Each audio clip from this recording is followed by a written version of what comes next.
You ready to go? Believe I am. You fucking ready? I'm hella ready. Oh, you're hella ready, huh? Are you Yeah. ready to Goku or go home? Welcome, one and all, to the second episode of Goku or Go Home. On the last episode, we had the first episode. On this episode, we'll have the second. So, welcome back, like I said, to Goku or Go Home. Thank you for tuning in. If this is your first episode, this says episode 2 on the title. Please go back to episode 1. Yeah, please. It would not make sense why you'd be here. But you know what? Just do whatever. You know what? You do you. Goku or Go Home is our own little watch-along podcast if you haven't been caught up on the series. Essentially, we're just going to watch through it.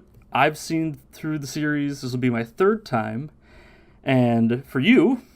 This is literally my first time, and I'm loving the show so far, honestly. I'm really liking it. I am so scared that one day you're going to turn to me and you're going to go, Alex, the show actually sucks. And I'll be like, no! But yes, my name is Alex, otherwise known as the Keeper of the Balls. The Dragon Balls, of course. That's not any better. Nah. And I'm Phoup, the guy that'll be talking about my first impressions on this show. Sometimes they're wild, sometimes I don't even know what to think. Would you consider yourself a ball virgin? I don't even know if I want to answer that. We'll take that one under consideration. We'll put a pin on it. We'll come back to it when we're all said and done. When you've popped your proverbial ball cherry. Oh, I'm hanging on to it tight. Hanging on to those balls for as long as you can. You know what? That's smart. Let's get into it with episode 1, Yamcha the Desert Bandit. And I was excited for this one because everyone hates Yamcha in Dragon Ball Z, but this isn't Dragon Ball Z, so let's see how it starts off.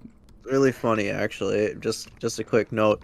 Before actually watching Dragon Ball, I already knew that everyone hated Yamcha without even knowing what Yamcha's like.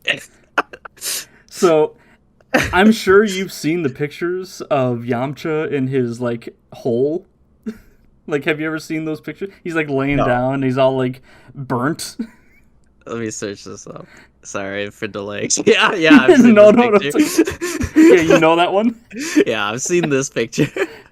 Like, that's great. I love seeing it. And after you, like, go through these shows, especially the really influential ones, you'll start to notice references in other shows and stuff. And Yamcha in his little, like, death hole is redrawn in a bunch of different stuff. And I don't remember what I saw recently, but I was watching a cartoon and something happened and they ran up to a character and the character was in this death pose where he's laying in the ground on this hole. I'm like, yes, Yamcha hole.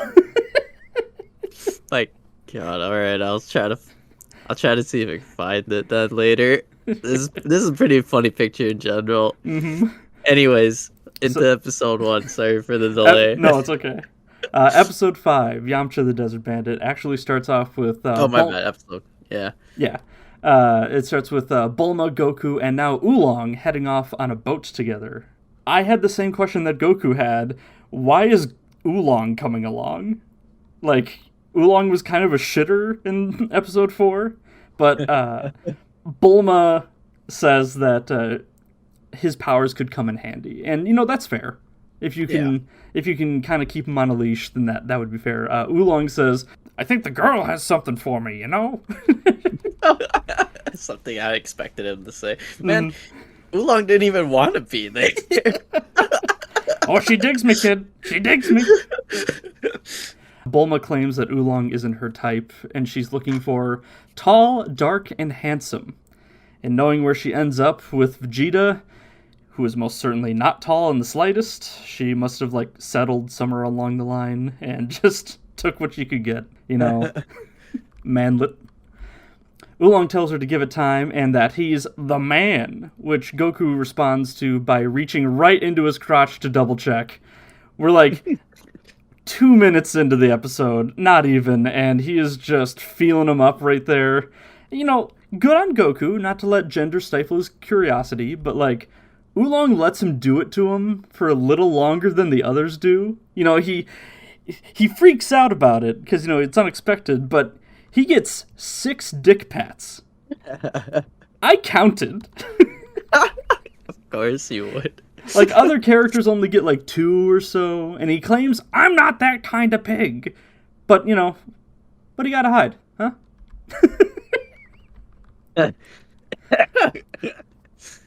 Goku says, you're right, you are a man, and Oolong is not happy about what transpired, but, like, he's weirdly defensive about all of it. Like, he's kind of overstepping, you know, what do you have to hide, Oolong? Come on. But honestly, we're not even that far into the episode. I'm like, damn, this pig does not get a break, does he? I think Oolong is kind of just like this, not necessarily a joke character, but let's just shit on Oolong. Yeah, that's literally the vibe I got of like, yeah, he's probably fitting that role. Mm-hmm. But this man, he does not catch a break. Perhaps maybe a little more literally than figuratively, but we'll get into that. Bulma says that they're going to a place called Fire Mountain, a mountain that's literally always on fire and is home to the terrible Ox King, which Oolong, again, is super not into. He says that the Ox King is the strongest guy in the world, over 10 feet tall, and he weighs 500 pounds. Now, I'm not a scientist, but doesn't that seem a little light for a guy who's 10 feet tall and built like a brick shithouse? Like, the Ox King, from what we know of him, is huge. And 500 pounds? Seems light.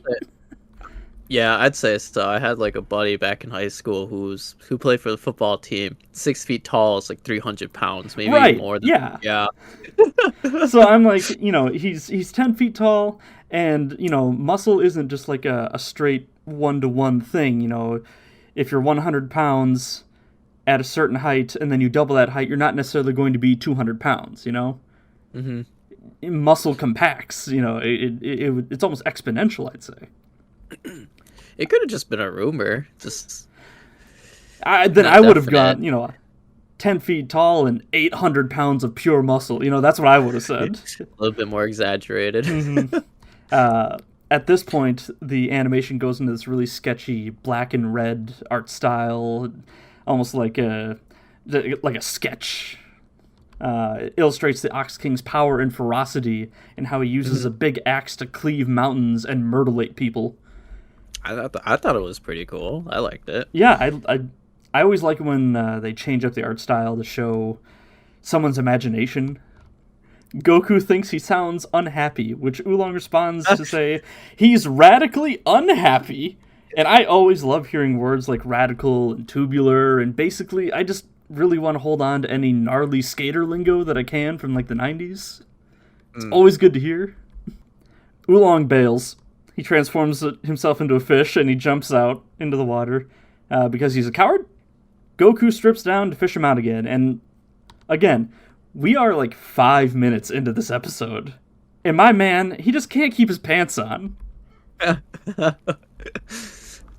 mean, now that I think about it, I was kind of like that as a kid. You were? I think so. I think up until maybe like 3 years old or something like that. I just fucking hated wearing clothes, I think. I think Goku's older than that, though. He's got to be older than 3. Like, I don't know. Well, I'm still just thinking of him as a kid. You know what I mean? Yeah. Eventually, my grandma would put the damn clothes on me, you know. But like, I can get the same feeling that Goku's on. We're going outside. Goku can't catch him, so Bulma uses some of her underwear as bait to literally fish Oolong out of the water. My question: why didn't they just wait 5 minutes? Oolong can't be a fish forever. He'd have to come up for air eventually. That is true. I didn't think about it that deeply. For a second, when I saw the underwear, I wasn't really listening. I thought she was using Goku's underwear at first. I don't think Oolong wants Goku's underwear. I don't Oh think no, it was more to like trick him or something. It's like, oh look, underwear. I don't think Goku owns underwear. I don't think so too, but I think Goku only owns one pair of blue karate pajamas, and that's it. it just didn't make. I don't know. Bulma just seemed very comfortable taking her Right? underwear off and using it as bait. You know, out of all the things, Like confidently using it. yes, like she knew exactly. You know, she said something along the lines of, "Oh, well, to catch the right fish, you got to use the right bait." Yeah, yeah. And she just casts it off into the water. I have a follow-up question. Clearly, Oolong gains the ability to breathe underwater as a fish. This only raises more questions like I had about his power set last time. What can Oolong do? Like, he can clearly breathe underwater. Okay. He clearly gains mass. Okay. He clearly gains speed. Okay. But he doesn't gain any defense or strength. Is that the limit? He turns into a rock. Can he just not die? Well, like, it depends on what happens to him. Like, he's susceptible to heat as a metal man. That's He burned his true. thumb in the soup. Oolong pisses me off more every time I think about him. I mean, there is some stuff that happens of later down in the episodes that kind of shows about his powers. Yeah. Yeah. Bulma's underwear works, and they continue on their journey, but they run out of food, and Oolong experiences a microaggression. Goku asks if he made a pig of himself. He is not very happy about that. He's like, poor choice of words. I was laughing so it's like dry humor. But I took those pig jokes as almost like as if they were like racist jokes. I know exactly. It's like I dare you to say the P word, kid. Bulma hands Oolong a special vitamin, quote unquote, which he scarfs down without a second thought. There's clearly something up with it. Like, she chuckles to herself right away and plays coy when Goku asks for one, like, oh yeah, no, that was the last one. That's the only one that we had, yeah. They run out of gas, and Goku makes a really good comparison about being out of food. Oh, like, running out of gas is like running out of food. And Bulma asks for Oolong to turn into a tank of gas. Oolong says, that's against union rules. So it's nice to know that big oil companies are lobbying in the Dragon Ball world too. Like, oil companies rule Dragon Ball world. Instead, they have Oolong turn into a paddle where Goku enthusiastically paddles him to shore. Oolong calls him a muscle-bound midget, which is not the proper term anymore. Should really not be saying that. No. That's a little antiquated and not a good word. Kids, don't say that word. Once more, because, of course, Goku has to pee. And he just does it straight into the lake. And, like, either this is the funniest thing that Akira Toriyama thinks that there is, or he's supposed to be on some kind of list. No. I was that one kid, and I was also in that river. So I was in that river when there was another kid peeing upstream. You saw him and you're like, you know what? I can vibe with that. Some parts of Asia is just straight up like that, man. It do be like that. I like this bit where Bulma realizes that all of her dino caps are gone. They're missing, and she runs to the edge of the lake, and she screams to the heavens, comes back to yell at Oolong, and then runs back to the lake again to scream into the sky. She's just like, everything's gone, this sucks! Oolong says something, and she runs up, this is your fault, you stole them! Runs back,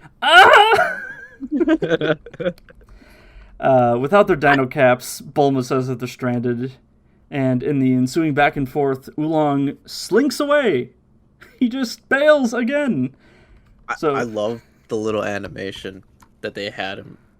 It was just fast and just looked like a gremlin just running away. He sneaks away. And like, sure, Oolong can do some pretty mean stuff, but I felt like blaming him stealing all that stuff was kind of a low blow. Goku calls out for him on the Nimbus and says, "I'll give you a nice juicy pail of slop." He even responds with, "If he thinks I'm dumb enough to fall for the old juicy pail of slop routine, he's even dumber than I thought." And I like that that's just a routine. When Goku can't find him, Bulma starts calling out, "Piggy, piggy, piggy," causing Oolong to literally shit himself.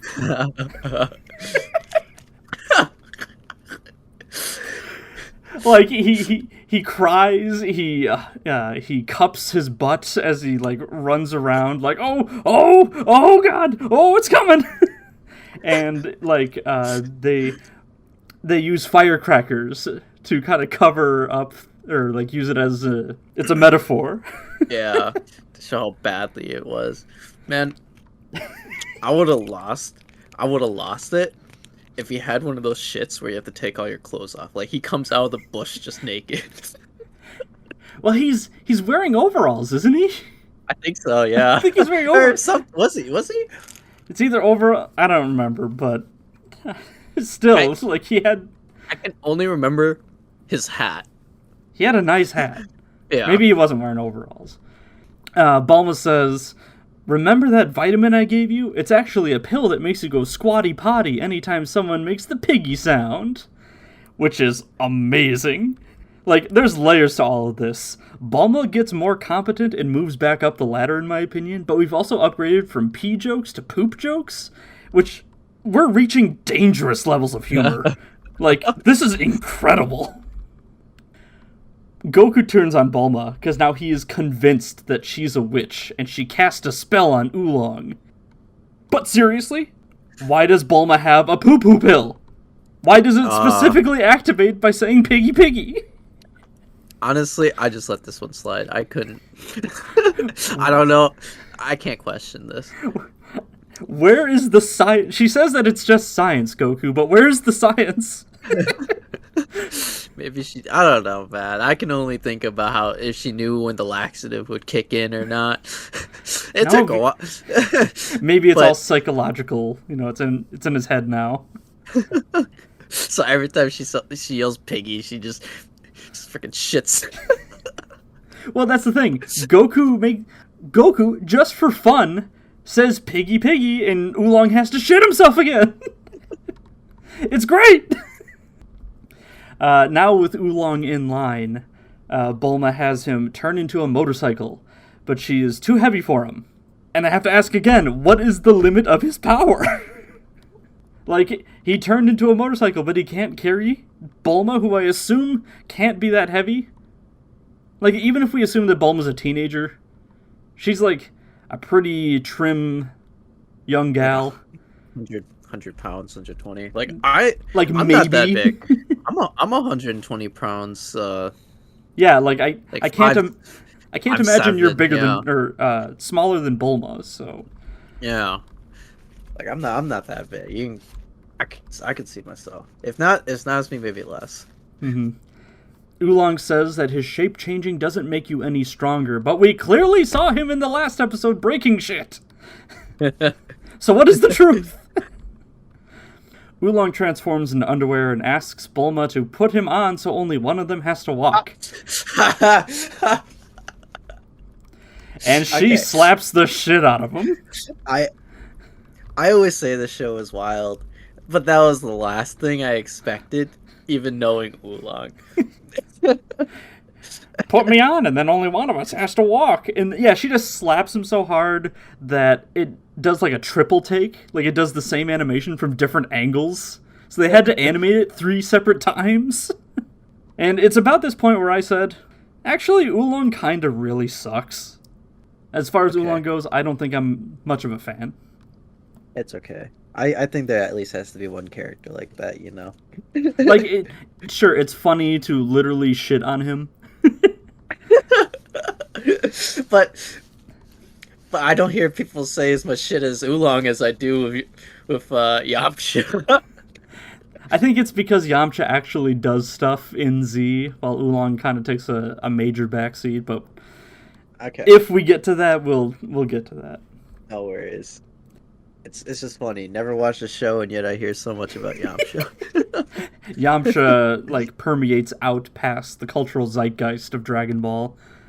They travel to a desert on foot, which the narrator calls uncharted, unexplored, and uncool. And I kind of like the narrator. Mm-hmm. Always good to hear him speak up, like, in the middle of the episode. Oh, he's got a nice voice. Mm-hmm.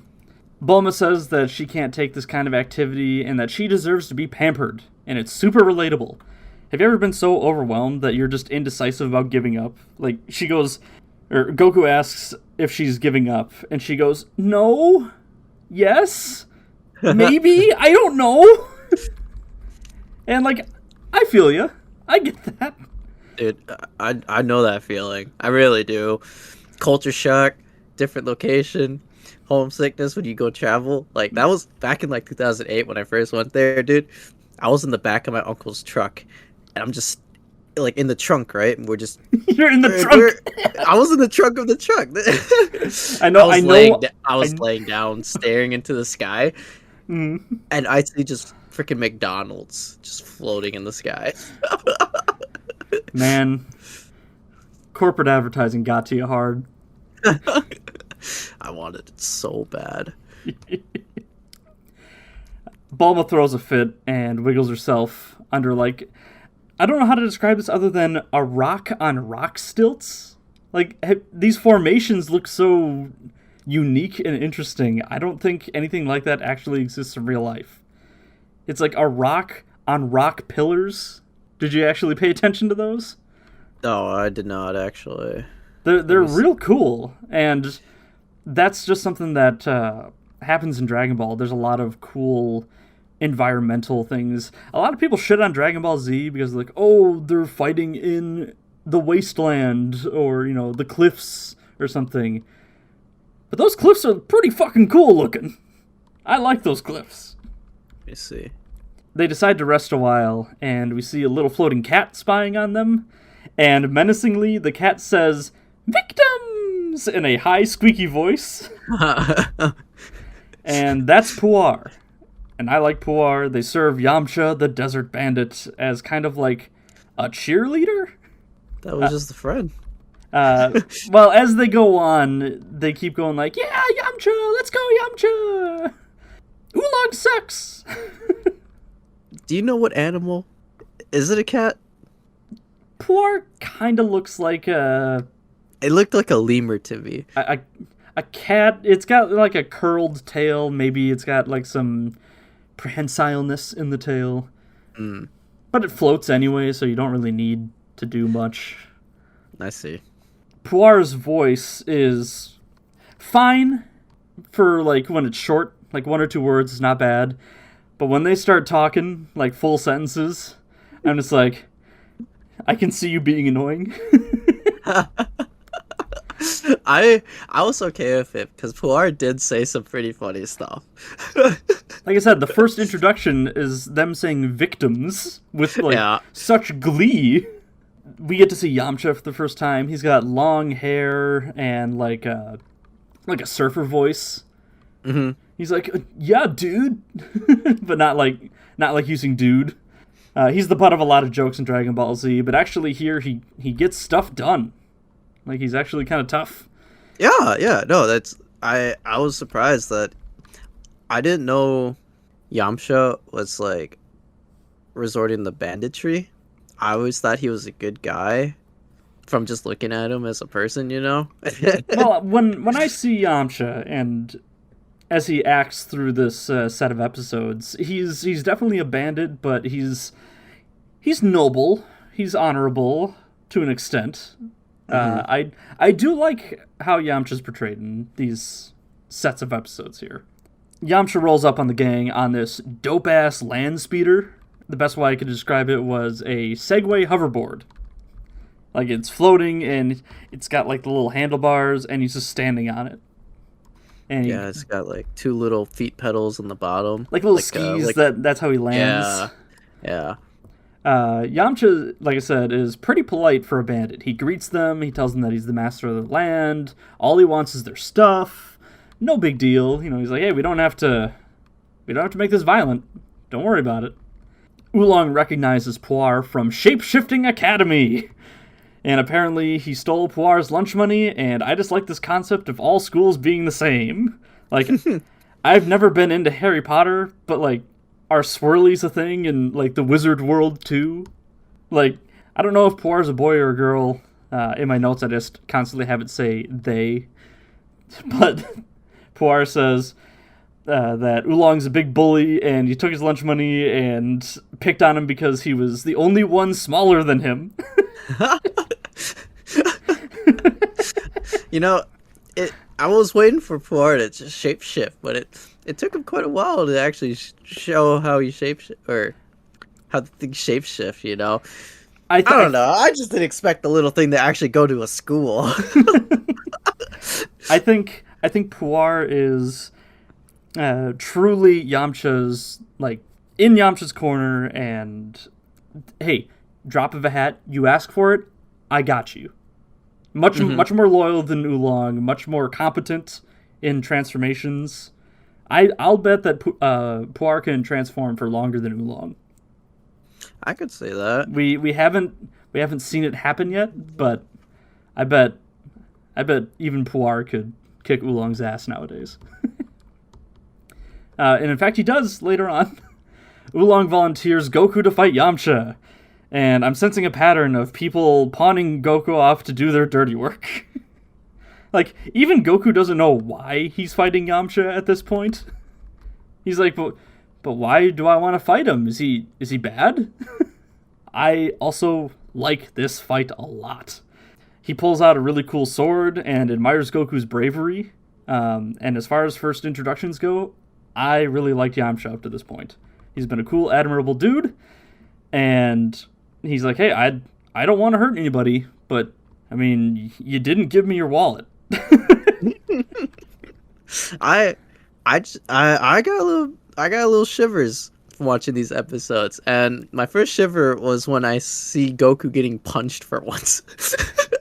Well, yeah, we'll get to that. I got a couple of more notes before we get to that. Yamcha starts off the fight by chucking the sheath of the sword into the air as a distraction. And, like, Goku's not disciplined.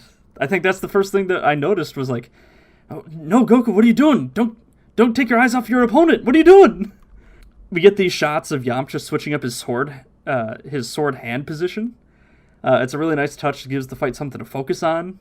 You're like, oh, he's coming up this way, and he slashes with the sword, and then it zooms in on his hand, and it swaps the position, and he turns around and he does like a backslash.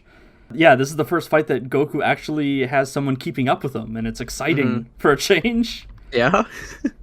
Goku uses his power pole and extends it into Yamcha's stomach, but even that's not enough to drop him. Like, he can take a hit, too. I honestly thought he was just going to extend the pole and just... keep going? Just wail and just keep going. From a distance, like, you got a sword, but you can't hit me over here. I don't think Goku's that smart yet. I was hoping he would keep going just so I can see how long that pole would go.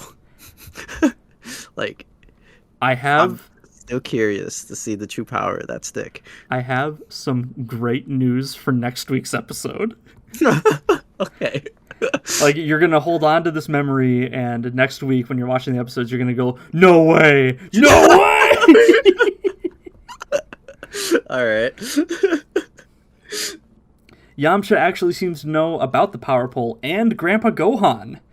Goku explains that Grandpa Gohan died a long time ago, and I sat there thinking, yeah, before the show even started, we hardly knew the guy.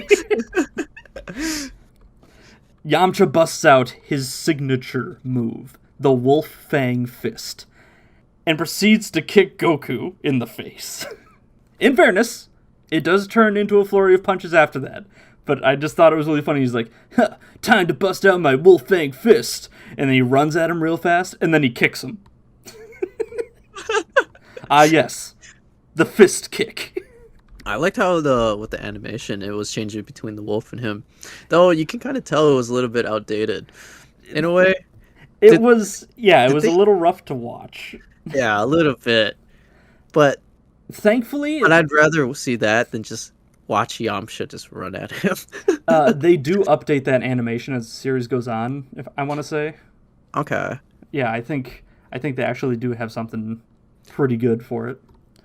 How did they animate the show? Did they hand draw all of Yep, this? Or? all of this is hand-drawn cell animation, which means it was drawn on these clear, almost plastic sheets. Mm-hmm. And they would draw on that, and then they would paint it in reverse, and then you'd flip it over to the side that didn't have anything on it, and that's your finished animation frame. And then they would post that on a little board, and they would have different layers for it, like the background layer. Maybe a character had, maybe the character's standing still, but their arm is the only thing that's moving, and so they would have character layer, arm layer on top of that, and then they would take a picture of the completed frame. Oh, that's sick. And so they went through and did that every single time. So anytime someone like tries to shit on old cell animation and they're like, oh, it looks bad or digital looks better nowadays, like a lot of work went into cell animation. Yeah, and that's why I like to ask, because you kind of learn to appreciate the work that they put into this. Mm-hmm. Yeah. And so, yeah, maybe I might say, oh, I'm not a huge fan of the back and forth between Yamcha running and the wolf running. Like, maybe the wolf running looks a little silly or something. But they didn't have to do that. They could have just reused the same 3 frames of Yamcha running forward for 5 seconds. But they didn't. So I'm always happy to sing their praises whenever they do. Yamcha's Wolf-Fang Fist sends Goku flying through several stone pillars. And for once we have a fight that Goku doesn't... Like, he doesn't immediately win. Like, that's so different from every other episode that we've had. I didn't want to say it was surprising, because I knew the kid wasn't going to die. we know Goku's tough. He can take a hit. I was like, damn, that's 1, 2, 3, 4 pillars the kid just flew through. Maybe even more. And they crumble all over him, too. Like, he's buried at this point. Yeah. Oolong sees all this. No way he's dead. Oolong sees all this, and he's a coward. He tries to bail. He turns into a fly. Yamcha says, now's your chance, Puar. And Puar transforms into a fly swatter and spanks him out of the sky. Remember when I said that Puar could take Oolong? Yeah! Yeah. But, like, a fly swatter was the last thing I thought he was going to turn into. I was like, oh, it's going to be like a hawk or something. He's just going to eat Oolong. Goku gets out of the rubble, and he stands up, and they start fighting again, and we get this really cool fist clash. But then Goku pokes Yamcha in the eyes and slaps his face so hard. Dirtiest thing. Yeah.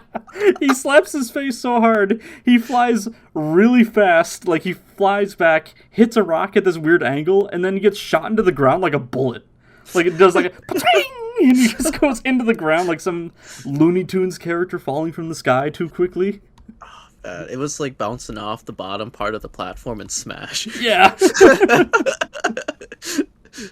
Yamcha gets real pissed, and he starts charging at Goku. And then Bulma wakes up from her nap, and the two lock eyes, and Yamcha immediately shuts down. From feet to head, it goes like... And he claims he has trouble around beautiful women. Bulma seems to be into him, though. Yeah, but so far, I think we've seen Bulma kind of into a lot of different types. Her standards are very low at this point. She was even willing to give Oolong a shot if he was able to stay as the handsome man. Yeah. Yamcha just falls over in a static position, and then they just bail. They just run. Like, I get that Yamcha is afraid of women, he says, but I think he could have still taken Goku at this point. Yamcha says, they haven't seen the last of Yamcha. And then the narrator ends the episode saying, it seems our heroes haven't seen the last of Yamcha. Which is, I always like when a narrator either immediately agrees with the exact same verbiage or immediately disagrees. Like the whole, I'll get you next time. He didn't.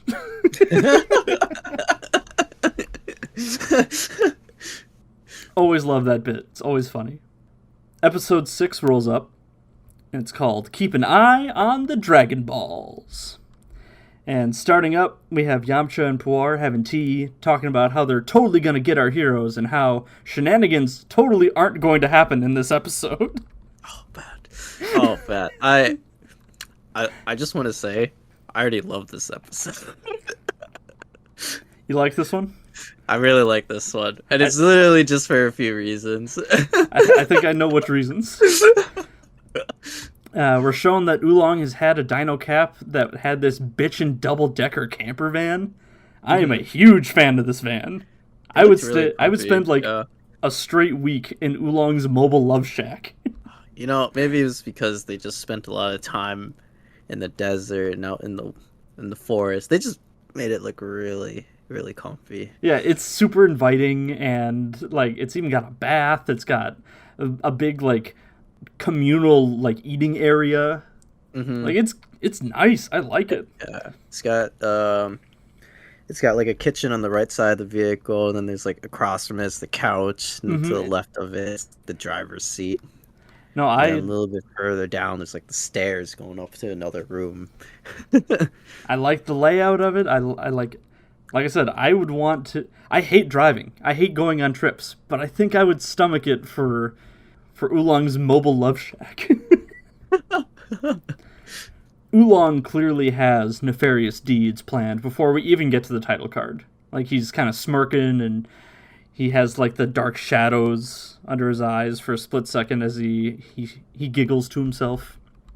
And it's in the dead of night, and Mai and Shu appear. Always good to see these two idiots. They were riding like these hopping vehicles, like eggshells with legs. Yeah, I love these little neck things. And I was like, what the hell are those? And then it opens up, and then Mai and Shu pop out. It's great. Yeah. They're here to plant a bomb. And of course, we're gonna get bomb shenanigans. They're here to plant the bomb on Oolong's love shack, because apparently Pilaf just hates cool things. Pilaf sucks, man. He wants to destroy that cool bitchin' camper van. I'm not gonna lie, I completely forgot about Pilaf until now. This is the Mai and Shu show. Like, until they showed him, I was like, dang, I forgot this dude was here. I absolutely love this line when they're trying to plant the bomb. Shu gets distracted, and then he goes, Mai, I think we got a problem. The bomb is stuck to my hand. He sets the bomb to like what, 4 minutes or something? Yeah. He puts the bomb and then he like takes off this plastic foil off the back of the bomb, like, oh, it's like a double-sided tape. Yeah. And it's like he's just gonna stick it on easy as is. Stuck to his hand. Last thing I expected. It got me so hard. It was like typical Shu. Oh, that silly dog. They run away as Yamcha and Puar arrive, so the bomb is still stuck to Shu at this point. And their plan is to lure Bulma out so Yamcha can rob them blind. Inside, Goku spills the beans to Oolong about the Dragon Balls, while directly saying, well, Bulma told me not to tell you, but I guess it's okay. Never change, Goku. Never change. Bulma is busy taking a shower, and for some reason there's a window, like, in the shower. That's what I wanted to say. And she's, like, totally fine with leaving that uncovered. Maybe, give them the benefit of the doubt. They're in the middle of the desert. Chances are of people coming up to that window while she's taking a shower, slim. But I would not trust Oolong in the slightest. What's stopping Oolong from just, like, going outside and around the other side of the camper? Honestly, if he's gonna do... yeah, that's true. He could just turn into a fly and watch her for 5 minutes. Whatever. I wouldn't be surprised if Oolong was the one that designed this camper as well. I don't know where he could have gotten this thing. Well, he stole from a lot of people. Yes, yeah. See, you know, in 12 episodes or whatever, we're going to find out that Master Roshi once had a bitchin' double-decker camper, but, you know, it got stolen from him some time ago. No, I don't think that's going to happen. Anyway, Yamcha sneaks up, and he can hear her, so he decides to check on the window, but instead gets a face full of booba, and he freaks out. Like, his jaw drops to the ground, but she doesn't see him, and just shrugs it off. Like, oh, is somebody out there? Oh, I guess not. And he's like... Must have been the wind. Yeah, must have been the wind that was like, oh!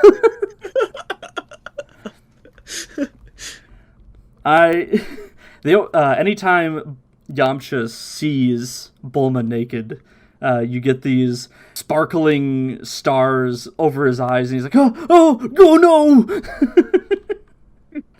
They move over to the other window, and Yamcha overhears the boys talking about the Dragon Balls, and now he gets the idea to steal them and wish away his fear of women. And I can actually get behind this! Like, it's a better wish than wishing for a boyfriend. Like, this is a legitimate hindrance to Yamcha. For him, as a character, I think this works.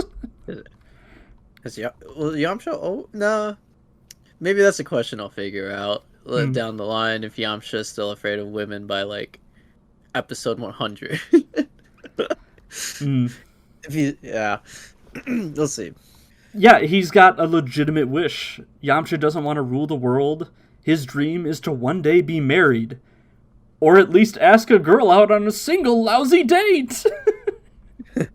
I think Yamcha is admirable in this. I think a lot of people harp on him. I think all those people that just shit on Yamcha all the time, they've only seen Dragon Ball Z. Okay. I could understand that. Yeah, I think if more people started with Dragon Ball, they'd soften up to Yamcha just a little bit. At least you can get from this wish he's not greedy. Mm-hmm. Just wants like a good experience. Mm-hmm. Something. It seems a lot more pure than what Bulma's kind of after. Yeah, it's kind of a vapid wish, if you ask me. Mm-hmm. Like, I feel Bulma could get any boy that she really wants, but she just doesn't want to put in the work. Let's have a magic wish-granting dragon do it for me. Sure, yeah, that'll work. God, you're kind of lowering Bulma down, though. She does a lot of good shit, but I think as far as wishes go, she could do better.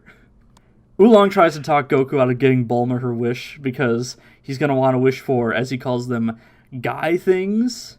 He wants a harem of 300 girls, but Goku doesn't know what they would do with 300 Bulmas. It's like, why would you want more than one Bulma? Mm-hmm. Oolong ends up giving Goku and Bulma some juice, and I put juice in heavy quotation marks. That is totally some spiked booze or something, but you can't drug children on American television. No, that's you'll get shut down so quick. Mm-hmm. They call it a sleeping powder, but it's totally booze because, like, they. I mean, I just got it because Goku didn't like the taste. So yeah. Oh, it's bitter. Mm-hmm. I don't like this. It's like, oh, but it's healthy for you. I'll make you stronger. It's like, down the hatch it goes. Mm-hmm. Mm-hmm. I was like, yeah, that's booze, all right. Mm-hmm. It starts to hit Goku and Bulma immediately, and they start feeling sleepy. And this is just kind of skeevy to watch. Like, Oolong keeps going down the rankings with literally every action that Oolong does. Outside, Mai and Shu are still dealing with the bomb, and Mai gets a good, like, eye popping out when she realizes that there's only a minute left. She's like, oh! Shumai is just looking at it too. He's like, oh. I'll give this to Shu. He's able to reset the bomb. He sets it to like 8 in the morning. Yep, and I'm like, that's pretty smart. He sets it for the next morning. He's like, I'm not able to disarm it, but I bet I can get it off by sometime tomorrow morning. Oolong says he's going to take the Dragon Balls, but the creep just starts taking off Bulma's blankets. Yeah. Thankfully, at this time, Yamcha breaks in to get his attention. So, good guy Yamcha. Accidental hero. Yeah, accidental hero. You asked if anyone transformed into Goku, and this is that part. Puar transforms into Goku to lure out the others. Okay, so before we go a little bit further, I had a prediction of what they would look like, and I I was like, is it gonna be Goku, but with like a Ditto face? And lo and behold, my exact next note. I like Puar's transformation. They're a little fucked up and not perfect. It reminds me of a Ditto clone.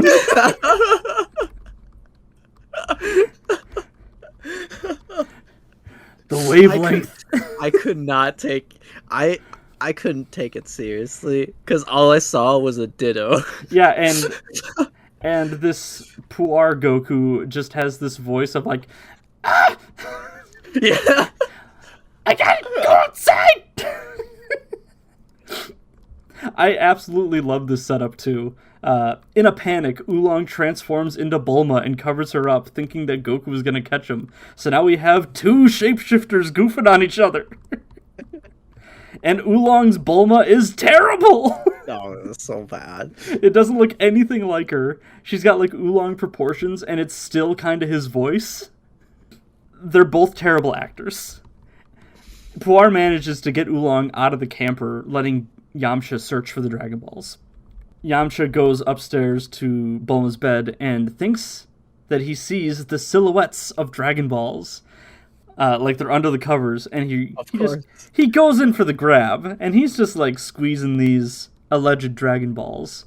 And I know that Yamcha doesn't know this at the time, so I can't necessarily blame him for this, but Akira Toriyama, why you gotta do this to Bulma? He palmed it. Like yeah. Like he got as much of his hand on that as he could. But it's fine. Yamcha was only after the Dragon Balls. It's 100 times better than what the pig was thinking. Yes. I'm like I said, I'm not gonna blame Yamcha for this. My next note immediately says, Yamcha gropes Bulma. Thinking they're the Dragon Balls, and remarks, they're kind of flimsy. When you don't know what you're looking for, I guess I can give it a pass. Yeah. Outside, Puar and Oolong reveal that they tricked each other, while Yamcha takes off Bulma's covers and has another good freak out. He collapses, and he's got those big ol' eyes, and he's like stammering, not Dragon Balls!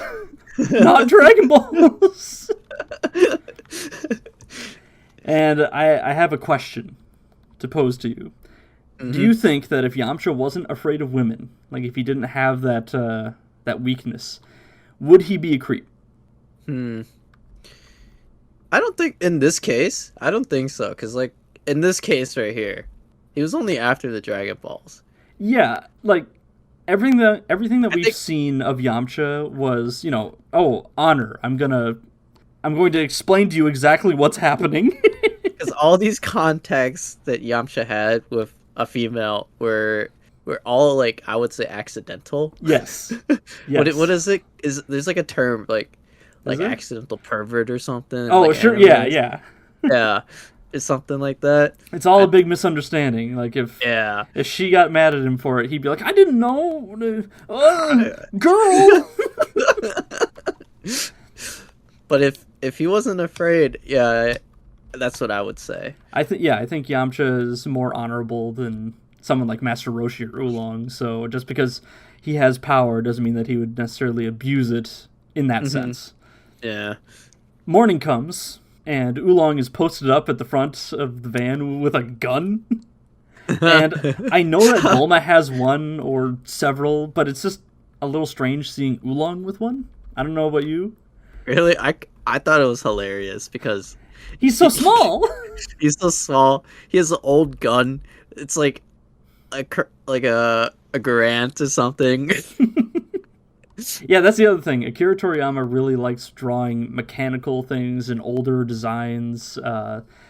There's a lot of pictures of Goku riding like a World War II motorcycle. Oh, that's sick. Yeah, like you should see some of the artwork that he does for the covers of the manga. He usually has like a character on some kind of vehicle. Okay. That never shows up in the manga itself. But at this point, this is where Goku and Bulma wake up, and she complains about having a headache. And this is about as close as a hangover that we're going to get in Dragon Ball. I think. I don't think that we're going to get any more booze references, but that's totally a hangover. She gets mad at Oolong for not washing their clothes and fawns over Yamcha in about 10 seconds. Like, she's mad, and then she's like, oh, Yamcha, what a hunk. And Oolong mentions that he only has one spare outfit that would fit her. And as she leaves, Oolong goes, yeah, maybe 300 girls is a little too many, little buddy. I'm really happy you said that, too. That's growth. Again, I have to ask, would the dragon snatch up 300 people at random, or is he creating 300 souls to be given to servitude in Oolong? Like, I don't... He's like, hey, I want 300 chicks to do guy stuff with. You know, the more you ask these questions about if the dragon... I could just see the dragon just sighing in disappointment. He's like, oh god. Oh, what have I become? Goku complains about being hungry, but Oolong points out what we're all thinking. Goku's always hungry. Yeah. It's a fair point, but I don't see it as an issue though. Kids gotta grow. Anytime they pull out food in this show too, like they pull out like a bone with like meat around, you know, like a cartoonish caveman meal. Mm-hmm. And they pull stuff like that out, and Goku's just like eating it like corn. I love watching Goku eat. Have you ever eaten that much meat before in one go? Well, you see, I'm white. Okay. So my family is bumfuck nowhere white. So hunting is pretty normal. So when Dad comes back with a big old deer, and he just slaps that venison steak on the grill, yeah, you eat a lot of meat. Okay. No. Would you keep it on the bone? Not necessarily. I've kept it on the bone before with like a cow when my grandma butchered it. Well, yeah, you know, a lot of meat. Yeah, you got like the T-bone and everything, but that just looks like a femur, you know? Yeah, that just looks like a piece of leg meat that the entire femur is stuck on. It literally is like when you cook the meat in Monster Hunter. Yeah. Literally, yes. It's. I had that experience. It was sick. I wish I could do it again. Oh. Mai and Shu return. Always good to see Mai and Shu in this episode. They plant the bomb again, which is now set off to go in 1 hour. I like their bit in this episode because nobody seems to know that they're even there. No. They're like, oh yeah, spy work. Yeah, we're bad guys, but nobody's giving them the time of day or anything. We get a note here saying that Goku's eaten a month's supply of food already. And Goku literally is eating like a caveman. You know, the comparisons just keep rolling in. Mm-hmm. This is where Bulma comes out in her new clothes, and she is super not happy about it. She says, what is this, Easter? This isn't an outfit, it's a costume. And she's wearing a Playboy bunny outfit. Like, ears, tail, the leggings. Yeah, I didn't know it was actually in the show as like an actual outfit. like an actual outfit. I thought it was like, I don't know, like a filler episode where they dress up all the girls in bunny suits or something. Or, you know, you see media or merchandise rather. Or merchandise. Where you have like, oh, here's sexy version of the character, and then they sell that, and that became super popular, and people made fan art of it or whatever. No, this is just one of Bulma's outfits. Actually, one of her outfits, and she wears it for a while. She does wear it for a while.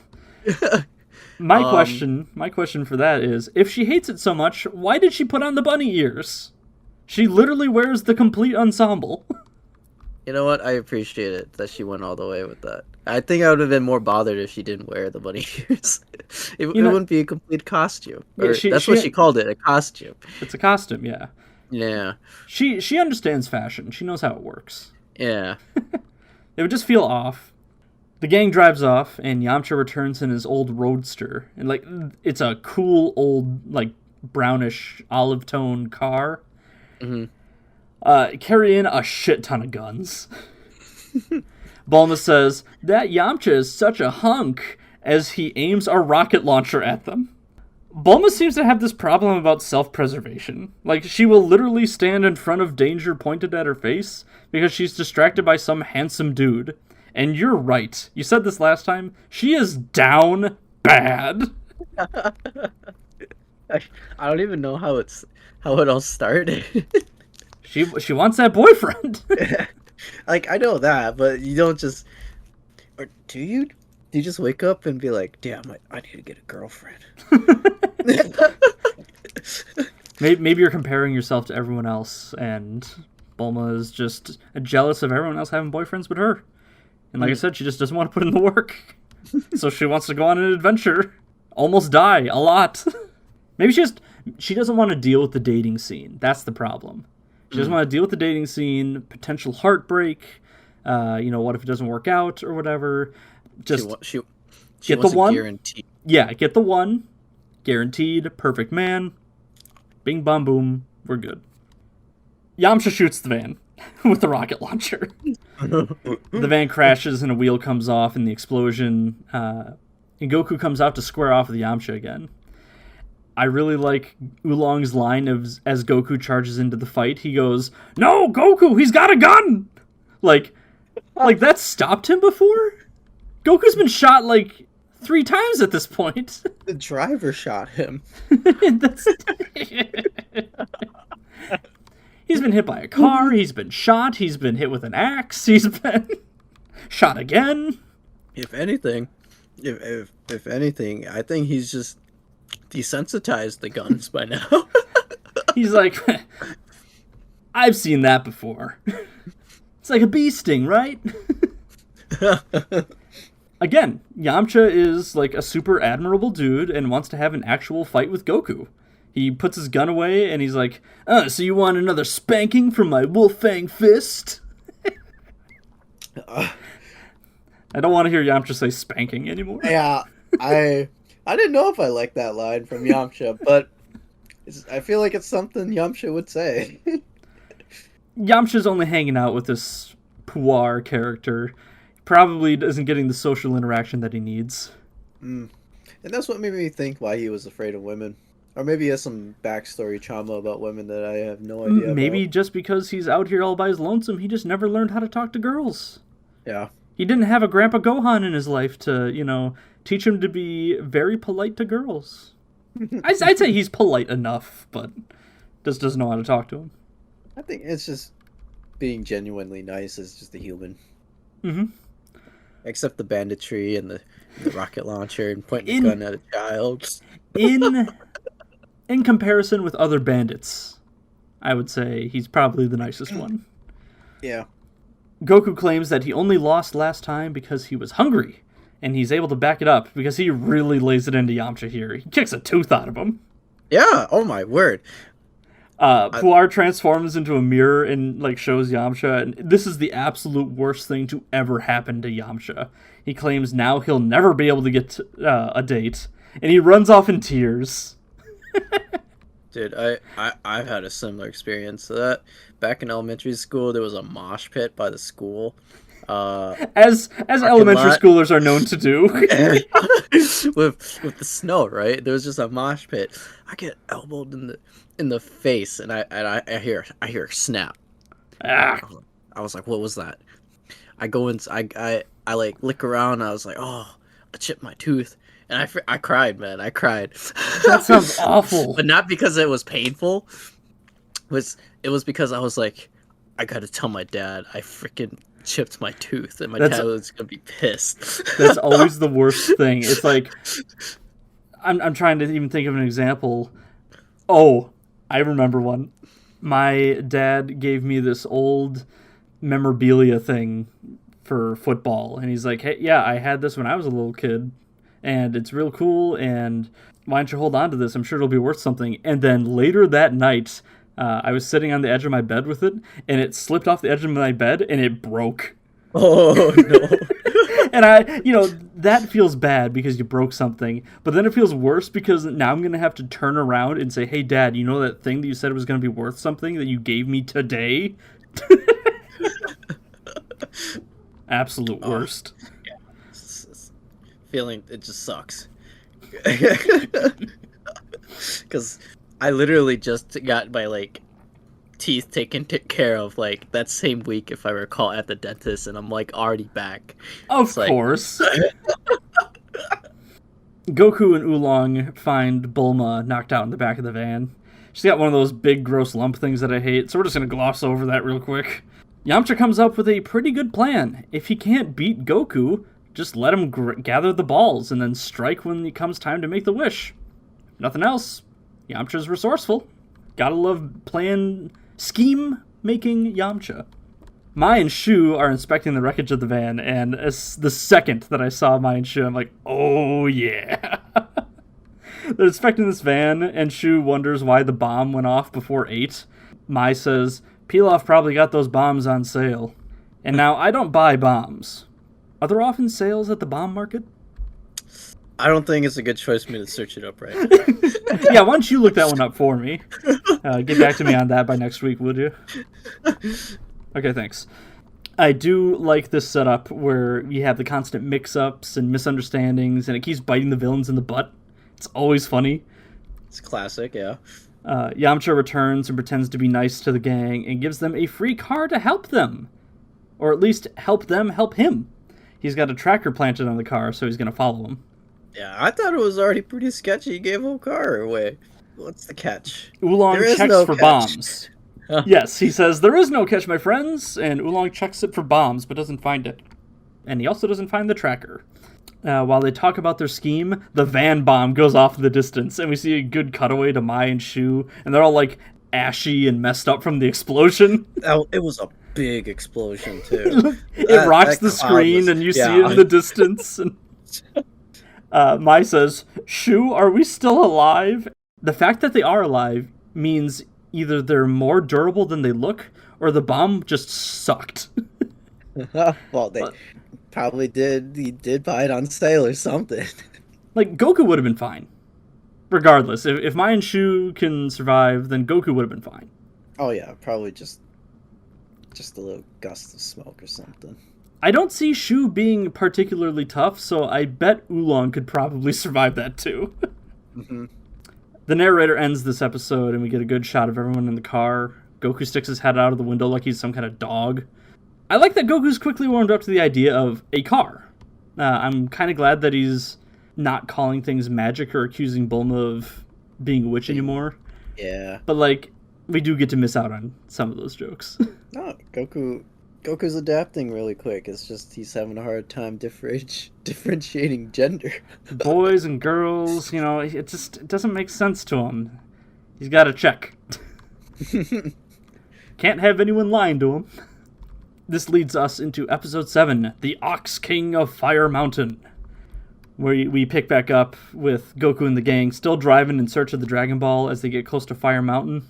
And Oolong keeps freaking out over this ruthless giant, the Ox King. Bulma doesn't believe in the stories of the Ox King or Fire Mountain, and he says, oh great, I'm stuck with a couple of non-believers. And here's what confused me. Is it really possible in this world of cars and planes and radar and guns and all this other technology that rumors of a perpetually burning mountain can really just be rumors? Like, you'd think that someone would get a picture. Actually, that's a fair enough question. But then again, they were all the way out in the middle of nowhere where Goku was living, so I don't know word gets around much there. We'll see. They got hover cars. I mean, whatever. It's not that big of a deal. Remember when they were on the boat a little while back, and they got out, and Bulma said something along the lines of, sorry, Oolong, but we're practically already there. And no, you are not! We keep traveling! You had to go through a desert to get here! I don't blame Bulma for that. I kind of do the same thing. We almost there? Oh yeah, we'll be there in about 5 minutes. Yeah, there's sometimes when I don't even know, I have this bad habit when I'm driving, and when I'm lost.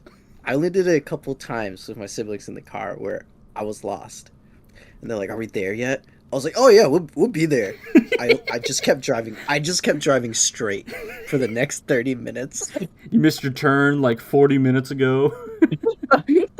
And then I was like, hey guys, I think I missed the turn. Can you search it up on the GPS? Excellent And then work. the GPS is like, oh, it's in the other direction, 1 hour away from here.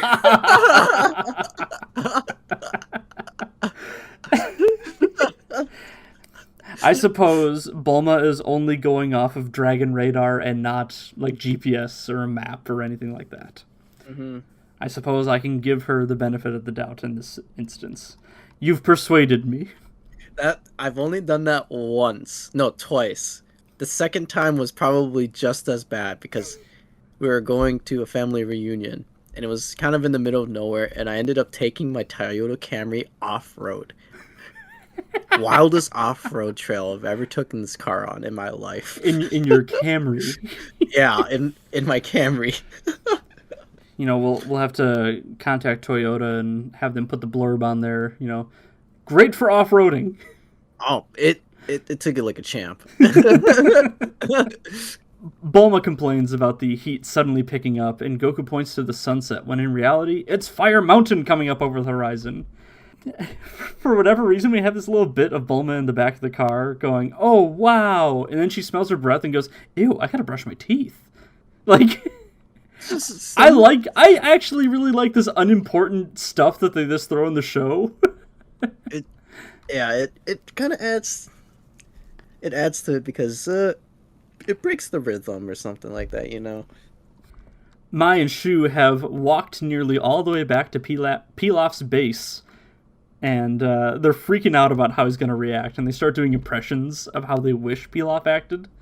Shu's version of him says, some failures are to be expected in the spy busyness, to which Mai fawns over his grace, and they just want him to be nice. You know, as far as an evil emperor goes, they just want him to be a nice evil emperor. And, like, out of all three of these people, Mai and Shu, they seem to be decent. Like, they're just doing their job. Are they aware that this, like, sure, the gremlin wants to take over the world, but do they see that as evil, or are they just trying to do a job?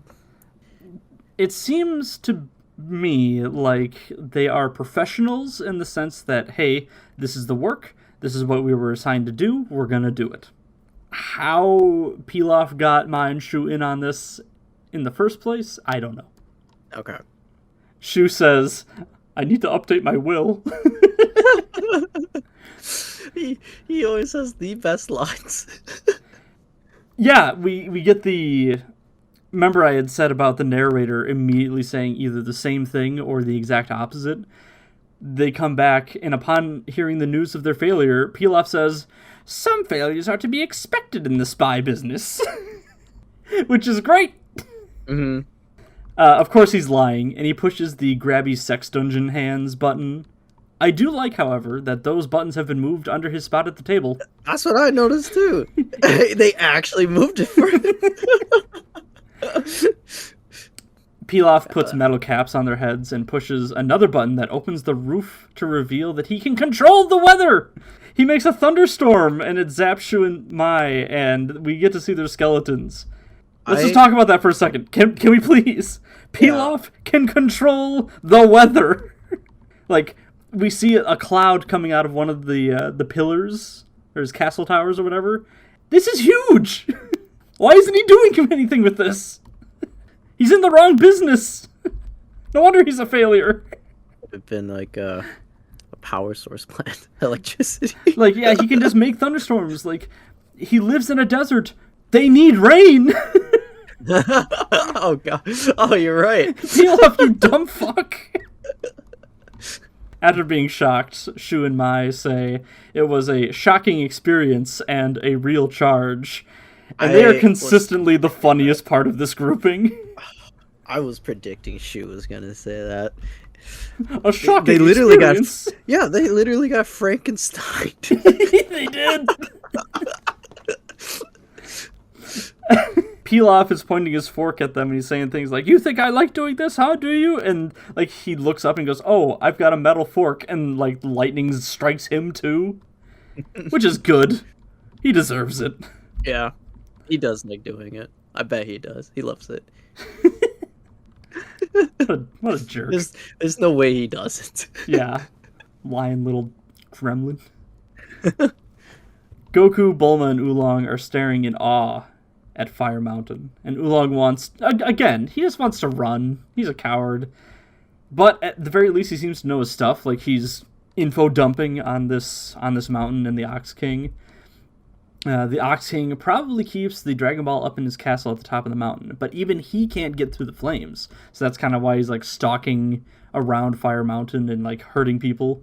And he claims to have once been a tour guide, and I know that that's probably sarcasm, but I wouldn't put it past it, like in the Dragon Ball world, for that to be true. A tour guide on Fire Mountain. Actually, I really do like Oolong's comebacks. Most of the time it's usually back at Bulma though. A little like snappy, back in the yeah, a little snappy. Like back in the last episode when he was showing the car around the camper, they go to the bathroom. It's like, oh, this bathtub's so small. It's like, well, it ain't for royalty, and I see no royalty around here. And he says something along the lines too of like, oh yeah, sure, why don't you just go down to the resort, like down the road? I'm sure that they got a room or something. Oh yeah, that's right, we're in a desert. Goku claims that his grandpa taught him to be fearless, so he's not scared. And I don't know, is that something that you can teach someone? Can you just like sit someone down and go, "Now don't be scared. Just don't do it." It could just be pure ignorance. We'll call it innocence. No, you know, like innocence. I'm seeing Goku in a really positive light in this show, so let's just I'm gonna bump him up a little bit. And no, he's not ignorant, he's just innocent. Innocent, okay. Oolong says, "Oh yeah? Well, this is what my grandpa taught me, Squirt," and he peels out with a car in reverse. Bulma's pissed, but Goku's super excited about this. He's like, "Let's let him get a head start!" And everything's just a game to Goku. Oolong must have forgotten everything that Bulma did to him, because Bulma can make him shit on command. And for a brief moment, I also forgot. She starts saying, "Piggy, piggy," forcing Oolong to stop the car and rush into the bushes. And Goku's in on it too. He's having the time of his life. He's just like, "Piggy, piggy." Oh, man, I got a bunch of stories. I don't think I want to talk about this one. So, I'm going to pause the episode here just for a split second. One of the reasons why we wanted to start doing a podcast was while we were working together at an import store. When it would be slow, we would just start telling stories to each other. And one of the stories literally involved something kind of like this. Our humor is pretty similar to what we've been talking about. Whether it be... No, I'm not even going to beat around the bush. It's just about shitting. I like that you had prefaced the story that you told me with like, "This is one of the stories I have like this," and I'm like, "What do you mean one?" Actually, no. Actually, I might as well just say it. Out in the middle of nowhere in Asia. You know, I probably heard the term "piggy piggy." Suddenly, I got to shit. So I had to bang on the side of the truck to my uncle. Just, hey, I gotta take a shit. So out in the middle of nowhere, just like Oolong, I just had to find a bush. I just had to go. And the thing is, because like sometimes not everywhere has toilet paper. You gotta carry your own toilet paper, right? Just like Oolong. Yeah, just like Oolong. I walked back to the truck, just holding a roll of toilet paper. It's like, all right, let's head out.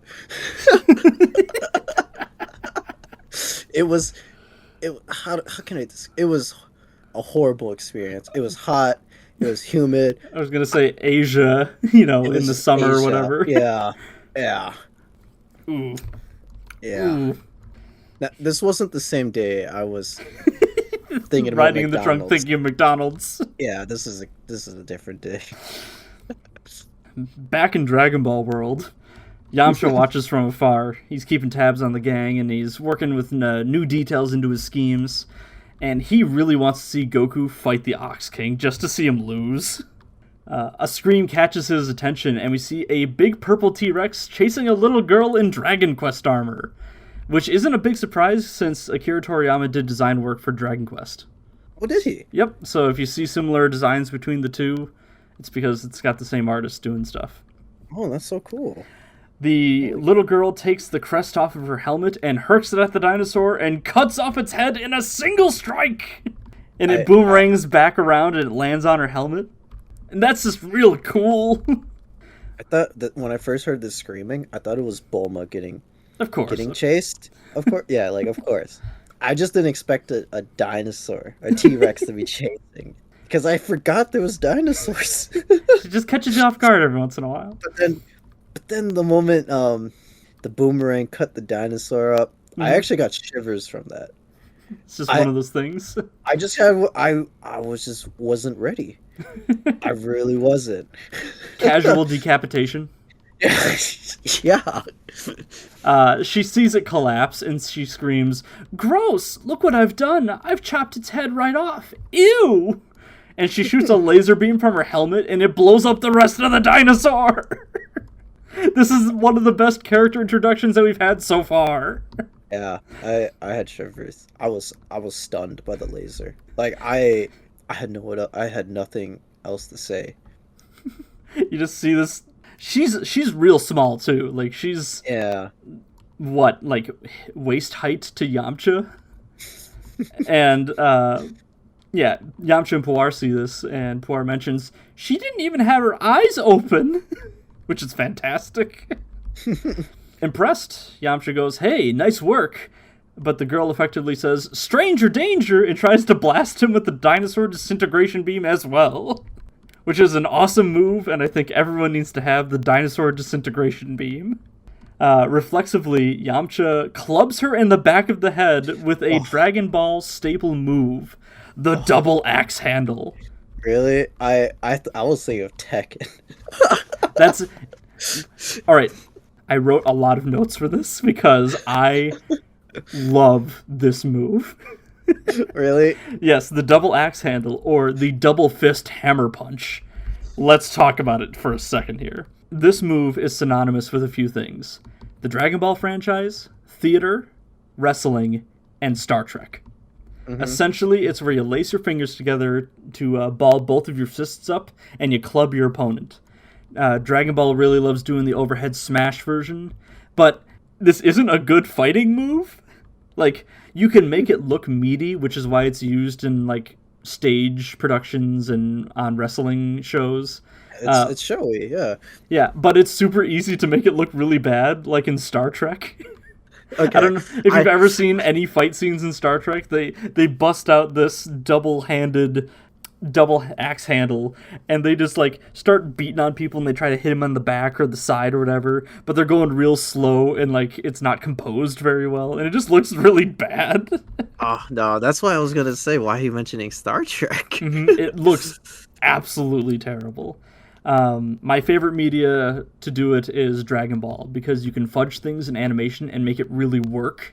Tekken does it pretty good too, because again, it's animated, and you can make it faster, you can make it look harder, you can do all these things. And I know nobody else cares about this. No, not really. But it's important to me. Not as important to me. It's just when I saw that move, my just Tekken instinct kicked in, and it's just, I see this move. Block. Block is blind jab. Yeah, it's just it's by a character named Dragonoff, and usually if you hit it, you can follow it up with like a stomp or something. Mm-hmm. I thought she was going to stomp the kid after. I want to say Bob also has a variation of it where he goes overhead and then he does like an underhand one where he kind of like volleyball bumps you into the air. I want to say that's his. I think that's his combo there. Okay. Anyway, once again, let's talk about Dragon Ball. Yamcha concusses a child yet again. Hold on. Again. You know, first he beat up Goku, now he beats up this girl. Now I'm just 2 for 2. They drive off and back to back. Yeah, back to back. They drive off and Puar asks, if that girl was so cute, how come he didn't get scared and run away? And Yamcha explains, he only has problems with girls his own age. And I'm glad that they explained that instead of just ignoring it. Yeah. Like, they could have just played it off like, oh, we don't need to talk about this. But they did. Mm-hmm. The gang gets closer to Fire Mountain, and we see a couple of skeletons lying about the place. One's in a cowboy hat, the other one's like in Roman armor, and it must be another one of those diverse villages like last time. And the good news is we don't have any bad stereotypes to bring up in this one. Oolong's all jumpy because he's scared the Ox King will find them, and Bulma yells to Goku about flying up to the castle on the Nimbus, and he's like, yeah, sure, it's not like he's not gonna hear us yelling. Goku's busy doing a gag with an actual human skull. He's like, I tried that once and look what happened to me. He needs to wash his hands. We don't know where that's been. I don't know. Well, never mind. I was gonna say, will there be germs when you're on a hot mountain that could possibly be killing it? I'm pretty sure some stuff could still stay alive. I would still just wash my hands, but yeah. Here's the other thing. I always like when we point this out because it's kind of in Bulma's nature to freak out about things that she sees. But here, this is one of the funniest things she's ever seen. He's playing with human remains, and she says, "Oh, you're so crazy, Goku." Goku screams out, "Flying Nimbus!" which only serves to piss Oolong off even more. He just wants to be quiet. Yeah. It's like he's like playing his games and stuff. Goku flies up to the castle, and the fire attacks him, and he ignites immediately. Oh. Thankfully, the Nimbus just pops him off in a pond, and we get Bulma going, great, the kid's just given up. Like, really? He tried? He got hit by a fire. His tail caught on fire. Like, do you have a better idea? Do you want to try this?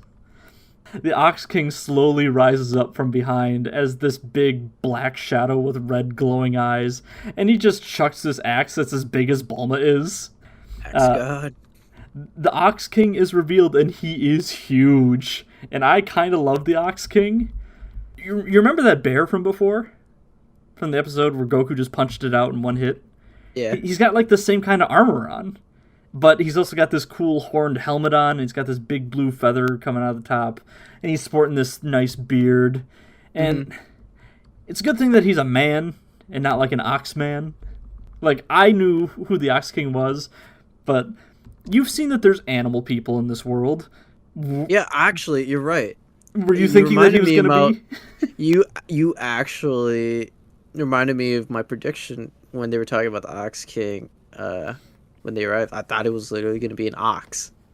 I wouldn't have put it past you for like, oh yeah, he's totally going to do that. Yeah, but then when they actually introduced them, I was like, oh, I wasn't disappointed at all. I was actually like, damn, he looks pretty cool still. No, I like the Ox King a lot. Oolong pisses himself in fear, and it's like mom's homemade cooking. You don't know what you had until it's gone, and this is a real return to form for Toriyama. Just good old pee jokes. The Ox King looms over these fools, and everyone's got these great bug-eyed expressions. And he starts talking. He starts talking, and he's got this great, dumb voice, and it really works for his character. He asks if they're there to steal his treasure. Bulma says they didn't even know there was a castle, and the Ox King gets real close and he goes, "Are you lying?" I think I love everything about the Ox King. I think it's pretty good character design. Bulma screams, and Goku returns, immediately blurting out, "I guess it's gonna be tougher than we thought breaking into that castle." "Are you here to break into my castle and steal my treasure?" "What? No, we would never do that." "Hey, Bulma, breaking into this castle's hard." I love that. The Ox King attacks, and he just starts wildly swinging his axe at Goku. And Bulma's cheering him on from the distance like she's a coach. She's like, yeah, keep him off balance! Goku runs up his arm, and he does a kick to his stomach, and the Ox King just kind of scratches at his belly with a smug laugh. And we've got, finally, sure, Goku wasn't able to kind of best Yamcha in this test of skill completely, but we've got someone who's physically stronger than Goku. It took us 7 episodes, but we finally have someone that Goku's met his match.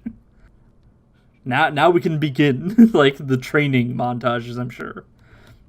He says it's time to get serious, and he calls the flying Nimbus, and it swirls around the Ox King, and he's just kind of standing there. He's like, hey, stop that. Cut it out. He's just doing I don't remember if the Ox King was turning his head to keep up, or if he just stood there. He stood there and he kind of followed with his head. He turned his head left and right a little bit, but he wasn't twirling around to keep up. He would just be like, I'm gonna start left, follow you as you go to the right. When you come back over to the left, and he was just like, hey, stop that. Cut it out. And he gets kind of dizzy, and Goku tries to deliver the finishing blow to the back of his head, but it really hardly does anything. Around this time, Yamcha sneaks in and starts watching everyone. He's picking up on some information. A lot, not just... So I think a lot of information was given this episode. That's why I really appreciate this episode for that, too. Mm-hmm. I am shocked at how many lines that they gave the Ox King as far as exposition goes. Because he's like, oh, I know about that cloud. Who gave it to you? How did you come in possession of it? And he replies that an old turtle hermit gave it to him. And we find out that Master Roshi was the Ox King's teacher, and he's ecstatic about finding him again. He starts stomping around going, oh boy, I can finally go back to my castle. Oh boy. The Ox King also notices the power pull on Goku's back and remarks that Grandpa Gohan once tried to bash it over his head. And the Ox King was friends with him, and the world of Dragon Ball is just too small, and everybody knows everybody. And I really like that. You're getting lore. Yeah, a lot of lore. And there was some good talks about the good old days where you could hear the Ox King's like, oh yeah, back in my day, good old days. Reminiscing. Yeah. Ox King asks a favor of Goku to go and ask Master Roshi for the magical Bansho fan to put out the fire of Fire Mountain so he can go home. In exchange, he'll give up his Dragon Ball. Ox King also remarks that he sent out his only daughter Chi-Chi the previous day, but feels that something awful happened to her, and offers to marry the two should Goku rescue her. But Goku doesn't even know what marriage is. Oolong imagines what the Ox King's daughter must look like and finds it very funny. I don't blame him. I really don't. Knowing who Chi-Chi is, the Ox King must be able to pull. Actually, you're right. I wasn't surprised though when they said that Chi-Chi was the daughter of Ox King, because I remember you telling me that a long time ago. Because I didn't realize that Goku ends up marrying Chi-Chi. Well, I think it kind of becomes obvious as this episode goes on what they want to do with Chi-Chi. They don't do it very subtly at all, but it's fun. It's all in good fun. Because like I said, this is my first time watching Dragon Ball or anything Dragon Ball related. But I knew that Goku ends up marrying a girl named Chi-Chi, but I didn't know that they had Chi-Chi this early in the series. So I remember just asking you, just where the hell did Chi-Chi come from? Stuff like that.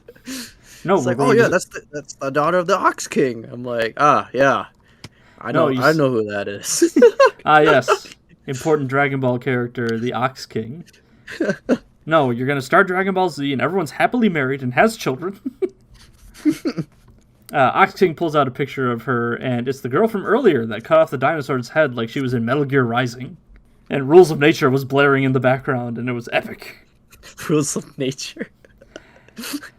Yamcha sees the picture too and freaks out because he totally beat her up and left her on the side of the road. Clubbed her with his bare fist. Just knocked her out one hit. But I don't blame him. He could have died if he did it. She has the dinosaur disintegration beam. It's the most powerful technique so far. He peels out of there, trying to get there before Goku can find her, and says, "Puar, the next time I try to smack the daughter of some huge giant, please stop me." Because Puar would know. Yeah. They find her on the side of the road, and she's still knocked the fuck out. She should probably get some padding for that helmet. See a doctor, get that looked at.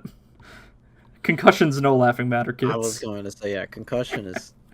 That's some serious stuff. How hard did Yamcha hit her?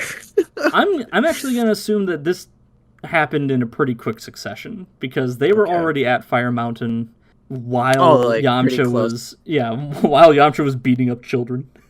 So, when did you think Ox King said... No, that's not... She's not very far, no. Yeah. We'll get to that, I guess. Mm-hmm. She wakes up and is ready to shoot her dino disintegration beam at him again, but he's able to defuse the situation by claiming to be a secret admirer. I felt uncomfortable hearing that. Right? Yeah. Yamcha puts on this act of being in love with her, which she's into, but not in the same way that Bulma is. Like, Chi-Chi's just this little girl, and I imagine that she would say that she loves anyone that claims to be her admirer. Mm-hmm. You know, does she really know what love is? I doubt it.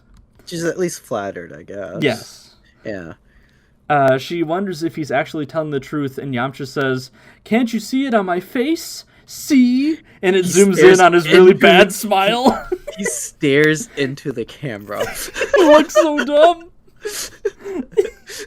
It's a great reaction shot, and I absolutely loved that shot. It was good. She says that he looks funny and asks if his tooth will grow back, which Yamcha isn't happy to hear. No. While Chi-Chi wonders if she's old enough for a boyfriend or if her father would approve, Yamcha and Goku run away as Goku flies in on the Nimbus. And Chi-Chi thinks Goku also loves her because he also knows her name. Another secret admirer. Mm-hmm. Goku doesn't seem to understand what they mean by, it's just like, what's an admirer? What is love? But then again, I'm pretty sure Ox King would be fine for Chi-Chi to date if he's already gonna send her off for marriage. I think Goku proved himself, and I think Goku gets brownie points by being the grandson of his best friend. Yeah. He catches her up to speed, and they're like, okay, well, let's go do that. Let's go find Master Roshi. And while trying to climb up onto the Nimbus, Chi-Chi pulls on Goku's tail, which seems to fuck him up real bad. It was amazing that she even got on the Nimbus. I was like, no way she's gonna get on the Nimbus. Like, I was like, I can see why they're married now, I guess. Pure heart, children, they got... What's a child's sin, really? Blowing up a dinosaur, cutting off its head? Let me retract what I said. There's nothing more pure than that. It's just nature, I guess. Yep. So grabbing Goku's tail makes him weak. So now Goku has a legitimate weakness. Yeah. Which, of course, Yamcha overhears. He's like, oh, we gotta work that into the plan. Monkey Boy's got a weakness. All right. We got this now. I like that Chi-Chi can ride the Nimbus. Yeah. Even the reasoning, she has the reasoning of, when your dad's the Ox King, you always behave. I thought that was pretty cute. Yeah, I think the Nimbus is a good litmus test for character morality. Mm-hmm. So if you can ride the Nimbus, you're a decent person. All right, fine. Chi-Chi holds on tight while flying with Goku, and there's a brief shot where Goku slowly looks back at her, and I'm thinking, no, dog, don't do it. Not the Ox King's little girl. Not in the Nimbus, man. My main man, he goes for it. He gives her a little tap with his foot, just real quick. Like a little, how you doing? Like, how do you do? Chi-Chi's taken aback by this, and Goku says, oh, you are a girl. I wasn't so sure at first. Chi-Chi gets mad at this and pushes him off the cloud. And not It was only a pretty strong push too. not only that, like, good on her for standing up for herself, but Goku crashes into the ground and Chi-Chi keeps flying while she's like whining about it, and there's just a big old rock and she just splats into it.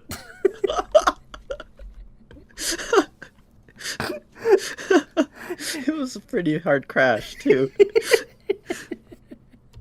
They do a cutback, and Could the Nimbus just could the Nimbus stop the rock itself? Yeah, I think maybe the Nimbus could have done that, but Goku claims that he and the Cloud are friends, you know? Mm-hmm. So maybe the Cloud is just looking out for his buddy. You know, like, oh, you pushed my buddy off. I'm gonna run into this rock.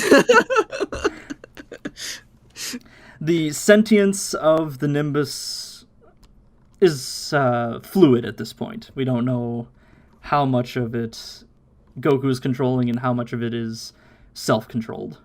Mm-hmm. Okay. They get back on the Nimbus, and Chi-Chi says, "With your manners, you'd think that you'd crawled out of the woods." Which Goku did? She's not wrong. But at this point, this is when she starts to blush, and she's like fawning over him, and she's already super into him. I was actually confused. Like, there's this long pause where she's just sitting there, and she's like thinking to herself, and there's no audio, coming from her. I saw it, you know. I just didn't understand why. After what Goku did, and Goku just looked annoyed, just riding the Nimbus. After that incident. Listen, Phoup. Let's be honest here. You and me, guy to guy.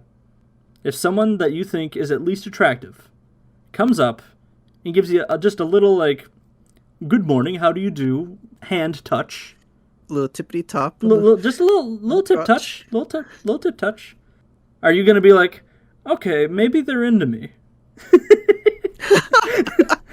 Do you need a bigger sign? I might need a bigger sign. I mean, as long as I'm not oolong, I guess. The kids, they continue their quest to get to Master Roshi's place, and they stop to ask directions from a dolphin, which works. This show, I cannot keep up with how much I can predict. I thought the penguin was... no, not penguin. Dolphin was just... Why did I say penguin? Dolphin was just going to make dolphin noises. No, it straight like up chitter? talk. Yeah, it just straight up gives them directions. This is something like, oh yeah, you keep going in this direction and you can't miss it. And I was like surprised, but then I remembered that there was an alligator on Master Roshi's island. There was a turtle. Like sunbathing, getting mugged. He had a knife pulled on him. He experienced crime. He's like, oh, I got out of the swamp so I didn't have to see this anymore. But this crocodile or alligator, it was like humanoid. It was like laying on the... Yep. He wasn't basking on his belly or anything. Yeah. It even had the reflector. Yep. He was sunning himself. It was great. They eventually find Master Roshi's island, and he's just out sweeping the beach with a broom. They ask how he's doing, and he's like, oh, I'm doing good for an old coot. Always good to see Master Roshi. Yeah. This whole sequence kind of ends the episode, and we get a little bit of narration or whatever. But the cherry on top is it's doing an instrumental of Mystical Adventure, which is always a banger.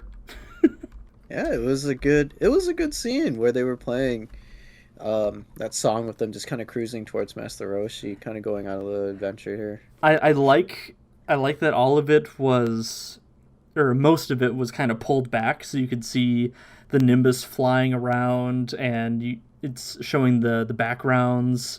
They go through the desert pretty quick. They're back in like this forested area, and then they're on the beach, and they're over the water, and you're getting the sense of, oh, we're small people in this big world.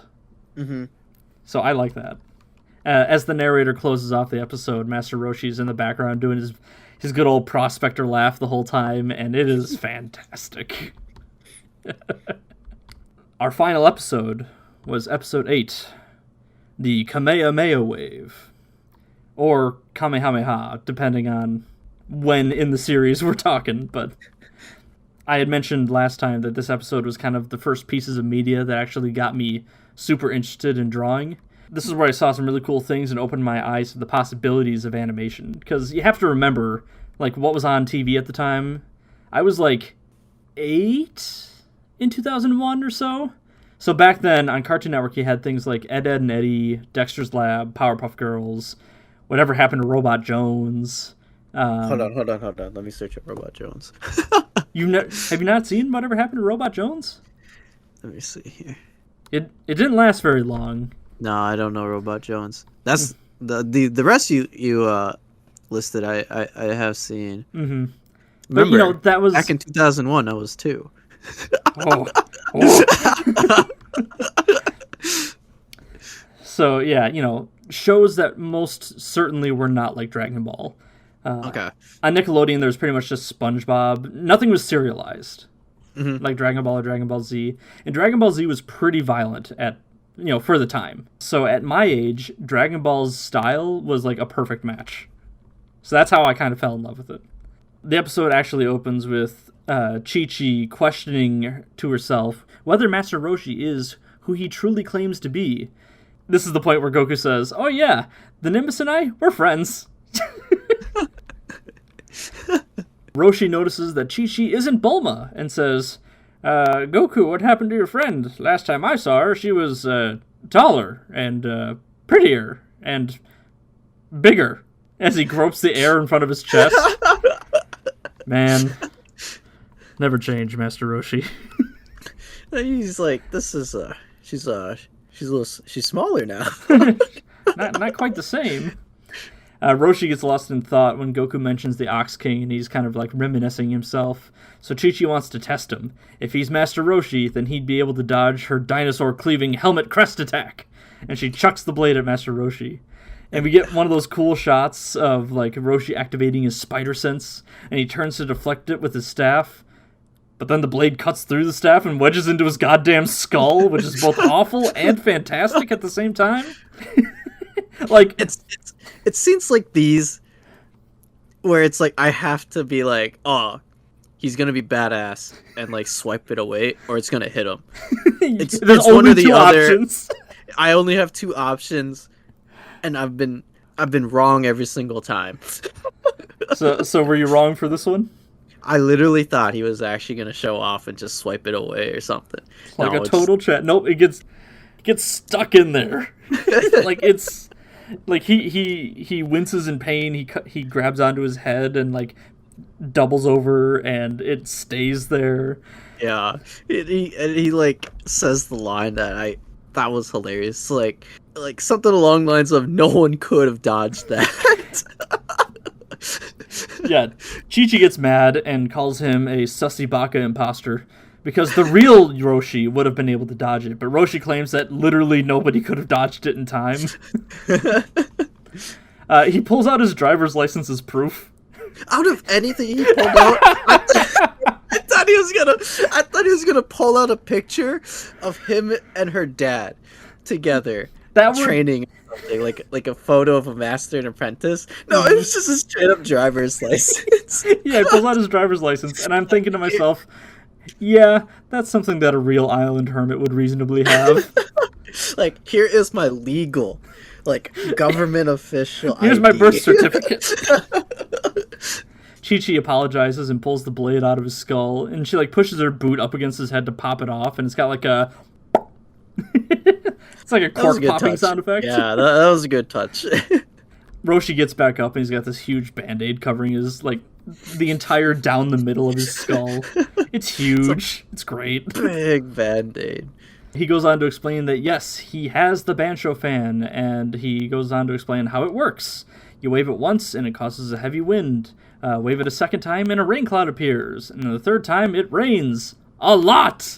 Roshi thinks that it's too dangerous for the kids to use, but Chi-Chi claims it's the only thing to put out the fire. He thinks for a second and says, "Well, one good turn does deserve another," and he pulls Goku aside. Master Roshi, the master negotiator, he says, remember that other girl? Perhaps you could convince her to pay an old man a visit to take a romantic moonlit stroll around the island. And he's like getting more worked up and sweaty and red. And What the? That was when you were doing that impression. You just got more and more enthusiastic, just as the old man would. I'm glad you liked it. Turtle objects. He is, he knows dating is against the code. But Roshi shushes him. He's like, hey, listen, it's not a date. It's just a walk. And under his breath, he's like, you do-gooder. So we know part of the code is Roshi can't date. Is that also part of the boost code? When you're... Of course not. Well... There's plenty of people that are boosts in families. Well, technically... maybe a monk. When you're a monk. When you're currently a monk. You can be off and on as a monk, by the way. Really? So it can be like your summer job? Something like that. It's like... Summer monkage? Yeah. So you can go and be a monk for a while, That during that period, like, I don't really know about Buddhism outside of my country of Laos, because our because there's different versions of Buddhism and how they view it. Yeah. If I were to go next summer to be a monk, during that period of me being a monk, I can't date. But so like that's no different than normal, right? But here's the funny part. When I went back to Laos back in like 2018, right? Mm-hmm. And since I knew how to speak English, there was a temple, and I was teaching these kids how to speak English, because sometimes when you can't afford school, you go to temples to get some kind of education in a way. Mm-hmm. And I'm like, oh, so y'all got girlfriends or something like that? Just making small talk. Yeah, and they're like, oh yeah, we got girlfriends. I'm like, what? Wait, no, they're monks. Totally, yeah. It's like, it's like, so that ain't stopping me. So I'm not the head monk. People aren't looking to me to, be a pillar of excellence. Yeah, which is true, which is honestly true. I'm just some kid. These people that you're describing. We're gonna get to them in probably two sessions, but that sounds like early Krillin. Oh, really? Yeah. I pulled this up before, but this is actually the point where Turtle explains that Master Roshi drank from the Fountain of Youth, and my brain just is dumb and remembers things in different orders. Mm-hmm. Goku, for once, volunteers Bulma for the job, and it's good to see the tables turn for once. I feel Bulma's been taking advantage of Goku's strength for far too long now without giving up anything in return, so this is great. With the deal made, Roshi tears up his house looking for that fan, and I really like Roshi's mumbling. Like, he's rummaging through the house, and he's saying stuff like, where am I going? What do I want? And I can't wait till I'm his age. I'm horrible. My short-term memory is so bad when it comes to just remembering where I put stuff as well, that I have to have my siblings look for it for me. Like, there was one time I was like, to the family, I'm like, guys, I forgot where I put my wallet. And they all just sighed. They just everyone got up and just started looking for it. No questions, no nothing. Because I've been like this forever. And the one who ends up finding it's usually either my brother or my grandma. And my grandma is blind as hell, and she still can find my shit. I think you've told me a couple of stories of your brother finding some of your shit for you. Yeah. Master Roshi can't seem to find the fan, and he asks Turtle where it is, who explains he was using it as a placemat, and then Roshi remembers. He spilled juice on it, and it got all sticky, so he threw it away. Which is the funniest thing. This magical item, and you toss it in the garbage. I really can't be mad at him. No, Roshi's great. He's one of my favorite characters. Yeah, you really can't be mad at him for doing that. Oh, Chi-Chi begins to cry and cry, but Master Roshi says, well, I'll just do it himself, because there's nothing that Master Roshi can't do. Before he says that, though, I liked how he says, "Oh, here comes the tears." Yeah. He's like, "Oh." He gets a change of clothes, but if they didn't say anything, I don't think I would have noticed. They're like the same colors, but he traded up his button-up shirt and shorts for like a martial arts long sleeve and pants. Yeah. And he's like, "Oh, you gotta look sharp." He's right. Master Roshi is always looking good.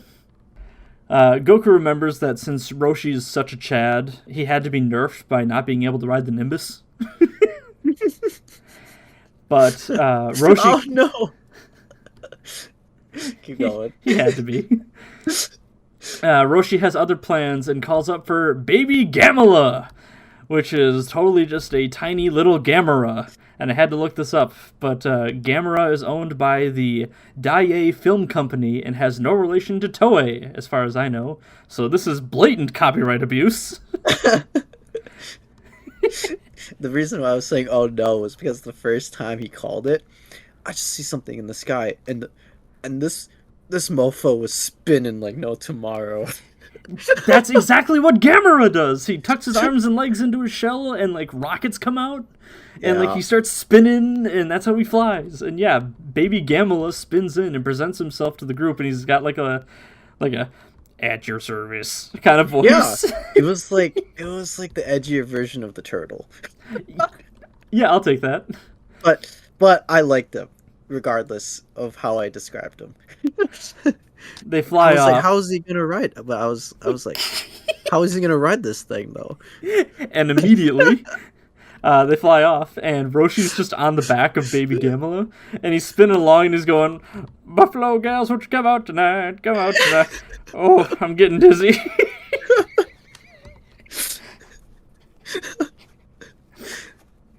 I like that Roshi's song is Buffalo Gals, because he also does that later on in the episode too. They all land at Fire Mountain, and Roshi's looking real fierce, but he's all dizzy and he's easily knocked over. His eyes were like swirly from the ride behind the sunglasses. Yeah, they're in the sunglasses, and I love it. Like, they're super expressive, even though you don't get to see his eyes. Mm-hmm. Roshi scolds the Ox King for being a bully, and he grovels at his feet to this tiny old man. Like, he's so huge, and he's got this tiny little Roshi. Bulma, Goku, and Roshi step aside for a bit so they can discuss their terms, and Bulma wants nothing to do with Roshi. But my guy, the smoothest operator in the world, knows that Bulma wants that Dragon Ball, and he drops the line, "Well, you know, I could just go home."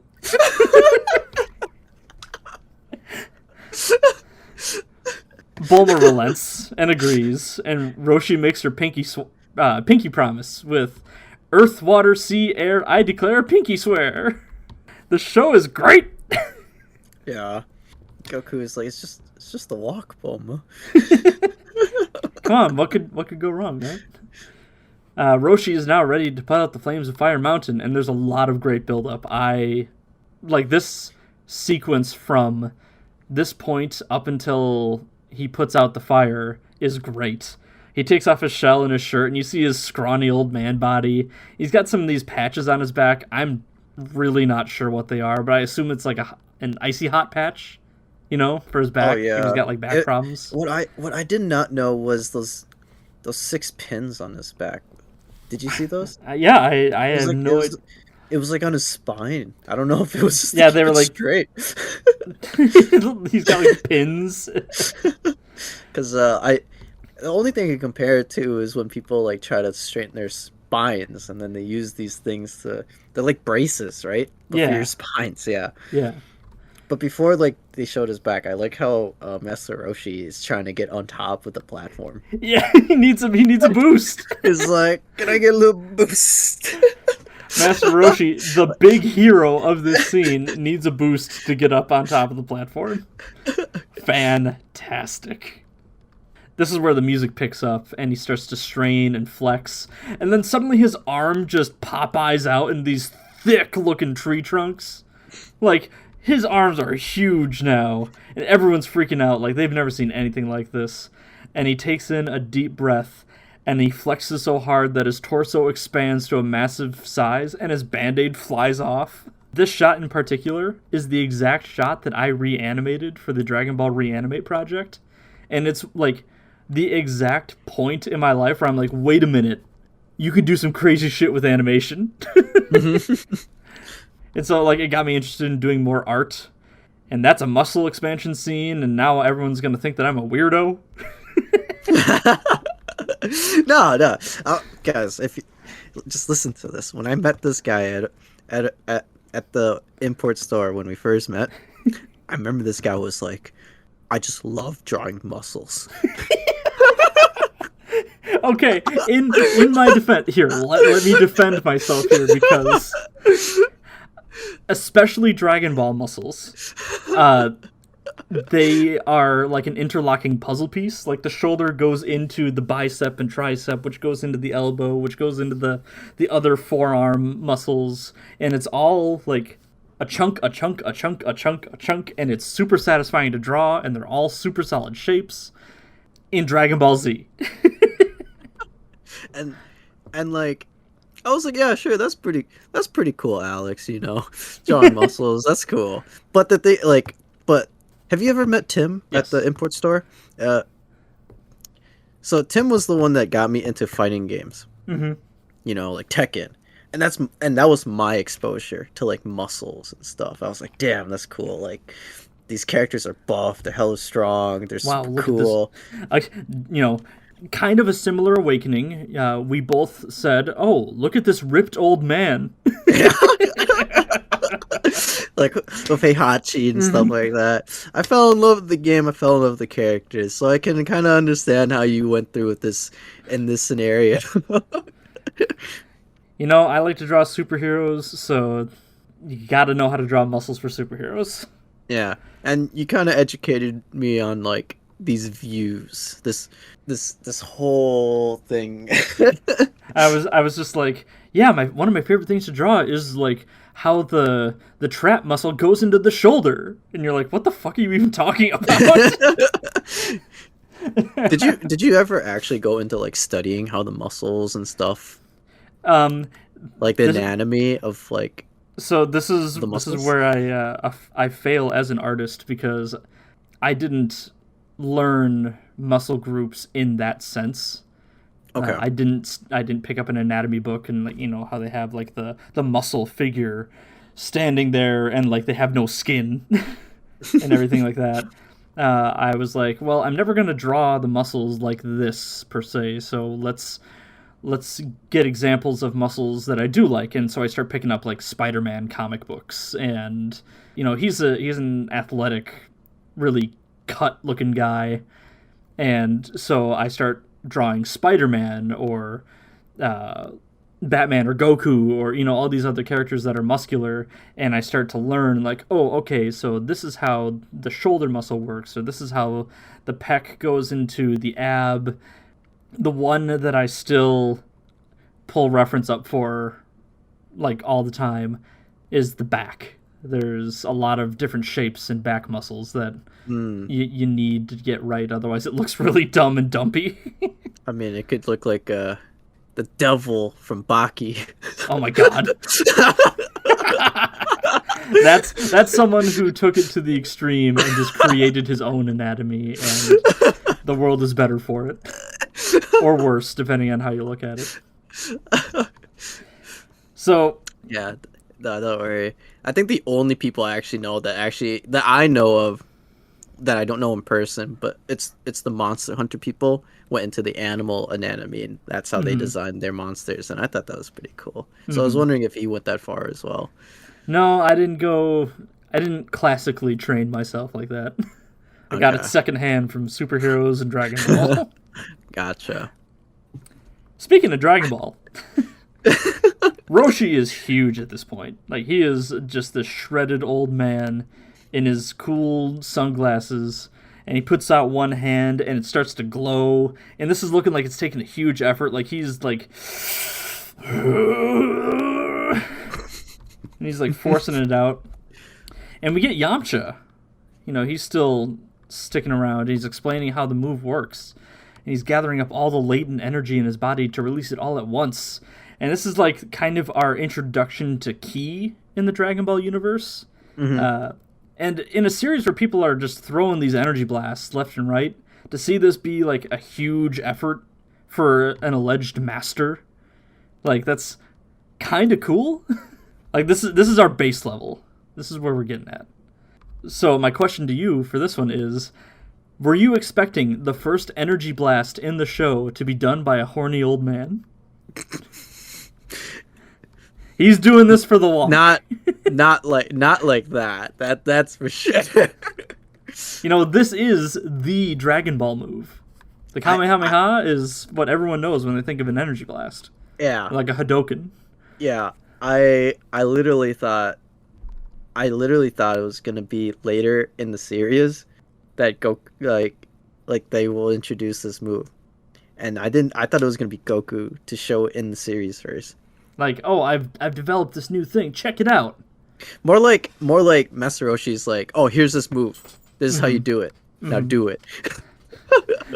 You know, like master student kind of deals. Like, here's the book, practice the theory, and then put in the practical. I'm not gonna show you. Just do it. Well, you know, I wouldn't put it past this franchise because, you know, Bulma has essentially volunteered Goku to just do it for literally everything else. So having Master Roshi jump on that pile. But the way how they did it, I liked it. Oh, it's good. Yeah, he's putting his hands together and he chants out, Ka Me Ha Me, and he shoots it off when he says ha, and this huge energy beam just flies at Fire Mountain. And there's a lot of flashing lights and everything gets all overblown and sketchy as light takes up the screen. You get this feeling like this is huge. Like, this is not something that anyone's going to be able to match. It goes on for a little bit and then it kind of fades out. And Master Roshi's back to his regular size, and the fire's out. But Master Roshi also accidentally destroyed the entire mountain and the castle. Roshi looks over and he goes, "Oh, not bad for an old man. I'm not as rusty as I thought." Master Roshi is a gift. Our house, it's broken. Everyone does the anime thing that they always like to do where it's the 2-frame collapse. But what I really like about this shot is it just shows how huge the Ox King is. Yeah. Like, he keeps changing size to fit whatever they need. But here, I think this is as big as he gets. He's like 10 times everyone else's size. When they say he's a giant, he looks like a giant here. Bulma and Oolong decide to search the rubble for the Dragon Ball while the rest chat off to the side. Goku wants to learn the Kamehameha wave, and this is where I was like, you know, I'm going to be jumping back and forth between Kamehameha and Kamehameha. It's Kamehameha wave. Great. They both sound great regardless. Yeah, the Kamehameha wave is what they use right now, but at some point they're going to switch it over just to throw them out faster, I assume. I guess I'm going to keep whatever Goku and friends say at this point. Roshi claims that it'll take Goku 50 years to learn the technique, which he's bummed out about. Despite this, he attempts it anyway, and he's able to just, like, squirt out this tiny little beam and it blows off the wheel with their little red car, which would be amazing for anyone, but Goku's upset that it just wasn't as big as Master Roshi's. So my question is Goku attempting to blow it up, this huge beam that just destroyed an entire mountain? He's like, yeah, I'm just gonna throw this. At the car. Roshi learns that Goku is actually Gohan's grandson and wants to catch up with him, but again, Grandpa Gohan died a long time ago. Yeah. He's like, oh wow. I'm sorry to hear that. And it showed how much he really did like, Gohan. Mm-hmm. But it also goes to show how little we actually know of Gohan. Yeah. It's like, oh yeah, he died a long time ago. Roshi offers to train Goku, which is a big honor. But the spying Yamcha is appalled. He doesn't think that Goku deserves it. He's like, no, Master Roshi doesn't just take students. He's like, what the fuck? This isn't fair. But did he not just see him coming out of the car? The wave? Oh. I think Yamcha just wants a break. I think he wants, like, hey, I want my chance to actually get some kind of recognition. Yeah. not necessarily that he wants recognition, but like he wants his chance to actually get ahead of Goku. And if he Oh, if trains you with put it Master that way, yeah. Roshi, if he trains with Master Roshi, there's no way. He just saw Master Roshi blow up a mountain. Bulma finds the ball, meaning that the last one is in Pilaf's possession. So here's the status of the balls. The Goku gang has 6 and wants to wish for Bulma's boyfriend. Pilaf has 1 and wants to wish for world domination. And Yamcha has 0 and wants to wish away his fear of women. Bulma's joy is short-lived because she immediately finds that Goku destroyed the car and calls Goku a dummy. And it's always like, I always like this bit where Goku blindly takes responsibility. He's like, what happened to the car? And he's like, oh yeah, I blew it up. Or, my underwear was on the floor? Yeah, that's where I left it after I took it off of you. Like, I think that's a nice character bit for him. Ox King offers one of... No, I'm just saying pure honesty. Yeah, pure honesty. Ox King offers one of his cars and hands them a dino cap, but it, like, to his giant hand, it looks like a grain of rice. Like, I had no idea what he was throwing. He flicks it at him, and he's like, oh, you can take one of my cars. They get this pimpin' hover car, which is good because apparently the last Dragon Ball is quite a ways away. Before they even leave, though, Master Roshi goes, hold it, and he bonks Bulma on the head. They have a deal. Bulma remembers and pulls Oolong around the corner and comes up with a counter scheme so Bulma can wiggle her way out of the deal of her responsibility. How come she gets to bail on deals? You know, just because they're made by someone else, but Goku sees it all the way to the end? I don't think that's very fair. Yeah, I'm not going to argue. It's just something I kind of would expect. You expect it from her now? Yeah. Fair enough. You know, I guess I was thinking too highly of Bulma. Oolong is upset that she wants him to pretend to be her and take her place, even if she threatens to use the P word on him. He says, she can do her worst, but he won't stoop that low because he does have some semblance of dignity left.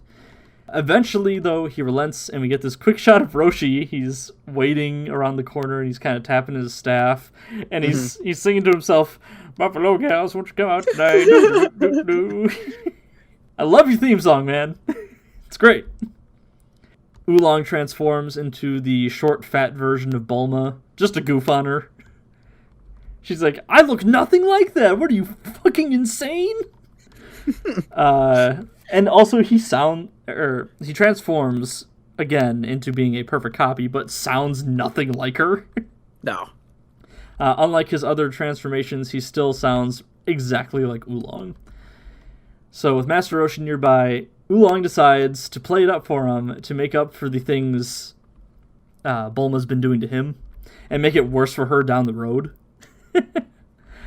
She's like building him up, calling him flattering things like, oh, you were so sexy when you blew up that mountain. Oh, it was so great. Says that his heart's beating like a drum and says, boom, boom, can't you tell? And flashes Master Roshi, which makes his nose bleed and fireworks go off. Not 1, not 2, but was it 3? Yeah, 3 fireworks went off. Like, boom, boom, yeah, boom, boom. Roshi stuffs a bunch of tissue paper wadded up into his nose to stop the bleeding. He says, Roshi, you are truly the luckiest man alive. Bulma's pissed for what he did and punches Oolong in the head for it. But what did she think was going to happen? You know, she pushed the pig too far and he's going to push back. You know, maybe a breaching of personal boundaries on both sides, you know. Mm-hmm. Pigs shit a lot. This past 4 episodes. Meanwhile, Chi-Chi asks Goku if he's ever going to think about her again. And Goku really doesn't understand what she's asking, and he's just like, well, I think I will. And she starts blushing and giggling, and then he asks her the same thing, and she gets super embarrassed. Like, oh, what are you going to think about me? And she's like, oh my god, stop! Yamcha sees them leaving and gets in his own hover car to follow them. And I guess hover cars in this universe can just straight up fly?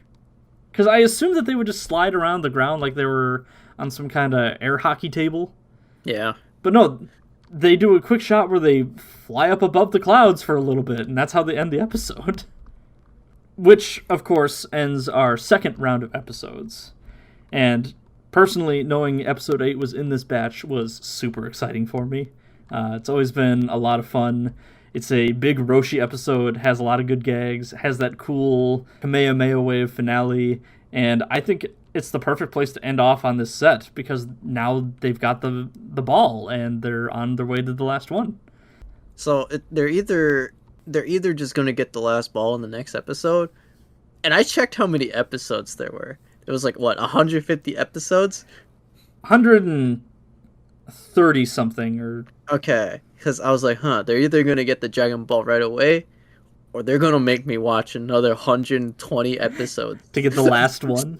To get the last Dragon Ball. The next 120 episodes or whatever is just Goku and the gang chasing Pilaf as he expertly evades them while he tries to get their balls, and they swap back and forth or whatever. Oh, Jesus.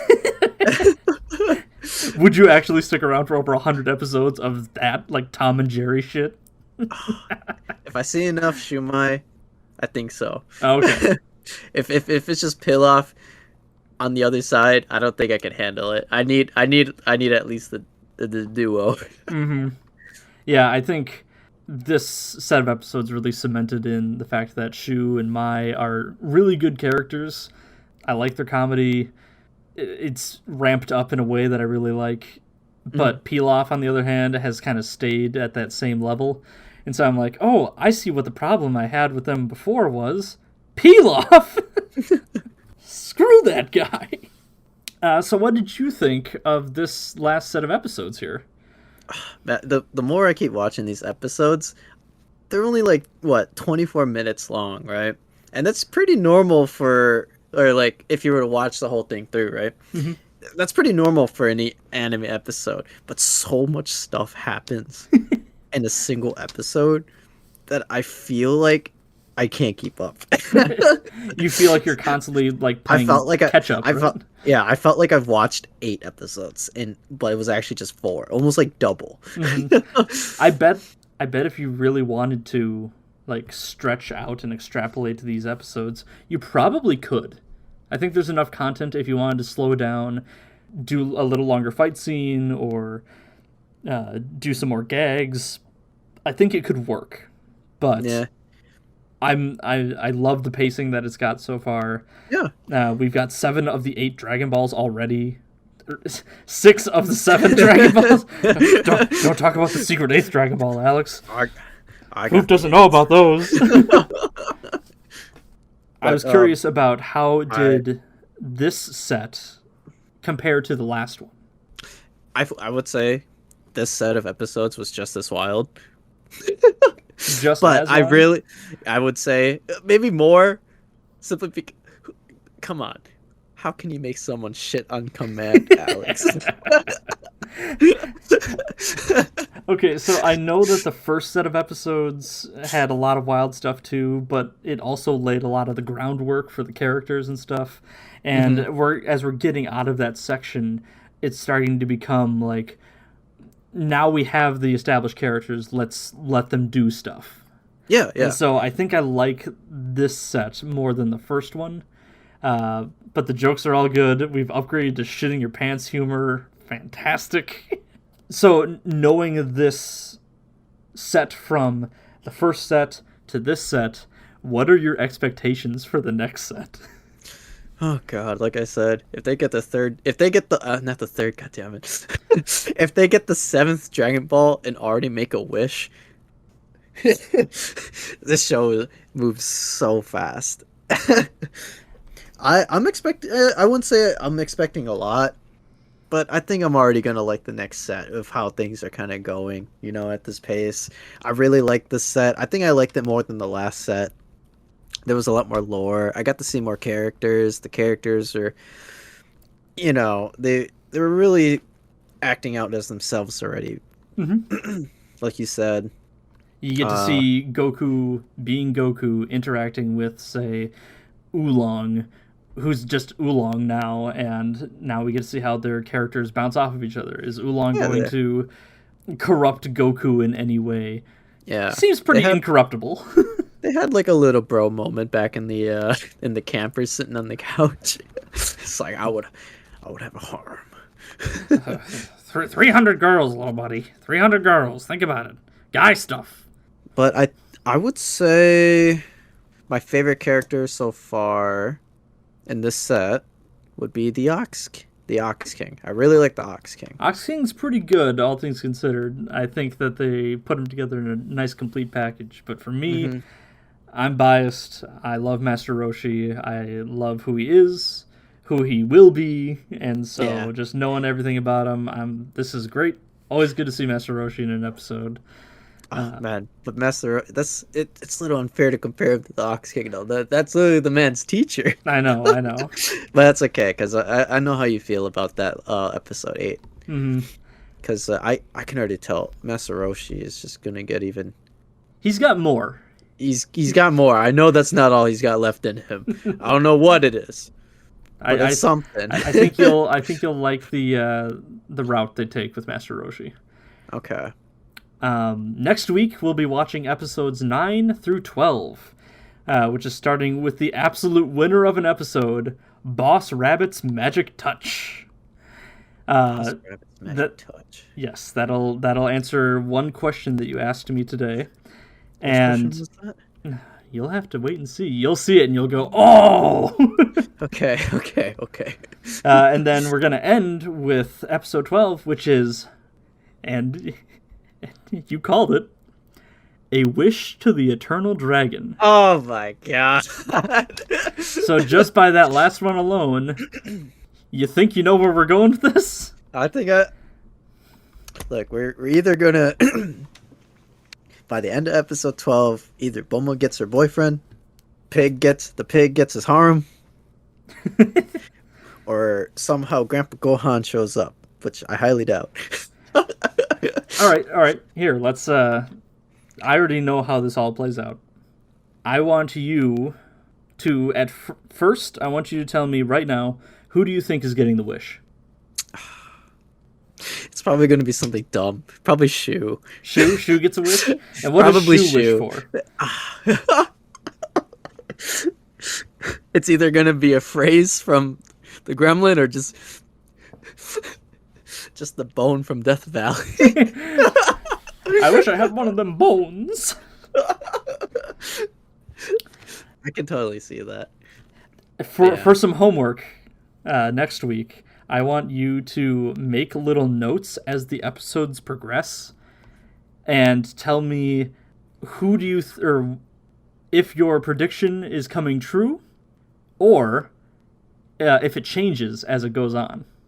Okay. Yeah, I'll take little notes about to see the progression of how my answer will change. You'll see. Because part of me kind of hopes it's Shu just for the gag. You wouldn't put it past this show to do a gag.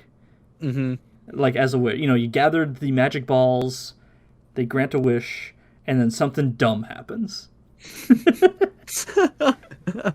Because so far this show's kind of like a metronome. It goes back and forth, and it goes from really cool shit to really fucking dumb shit. Which I like. Yeah. Which I like. Because I like one of my duality. favorite animes is Gintama. Yep. And that show goes from just being dumb, introducing like all these characters for like the first 5 to 6, 7 episodes. So the series is something just stupid. I just like that pattern. It keeps it fresh. Do you have any other final thoughts or anything that you wanted to say this time around? No, not exactly. Kind of spoke most of what I thought. Good. I just wanted to thank everyone for tuning in this week. We will see you next week. Like I said, we're going to be watching the next 4 episodes. But actually, I'm going to be forcing Phoup to watch the entirety of JoJo's Bizarre Adventure! Wait, what?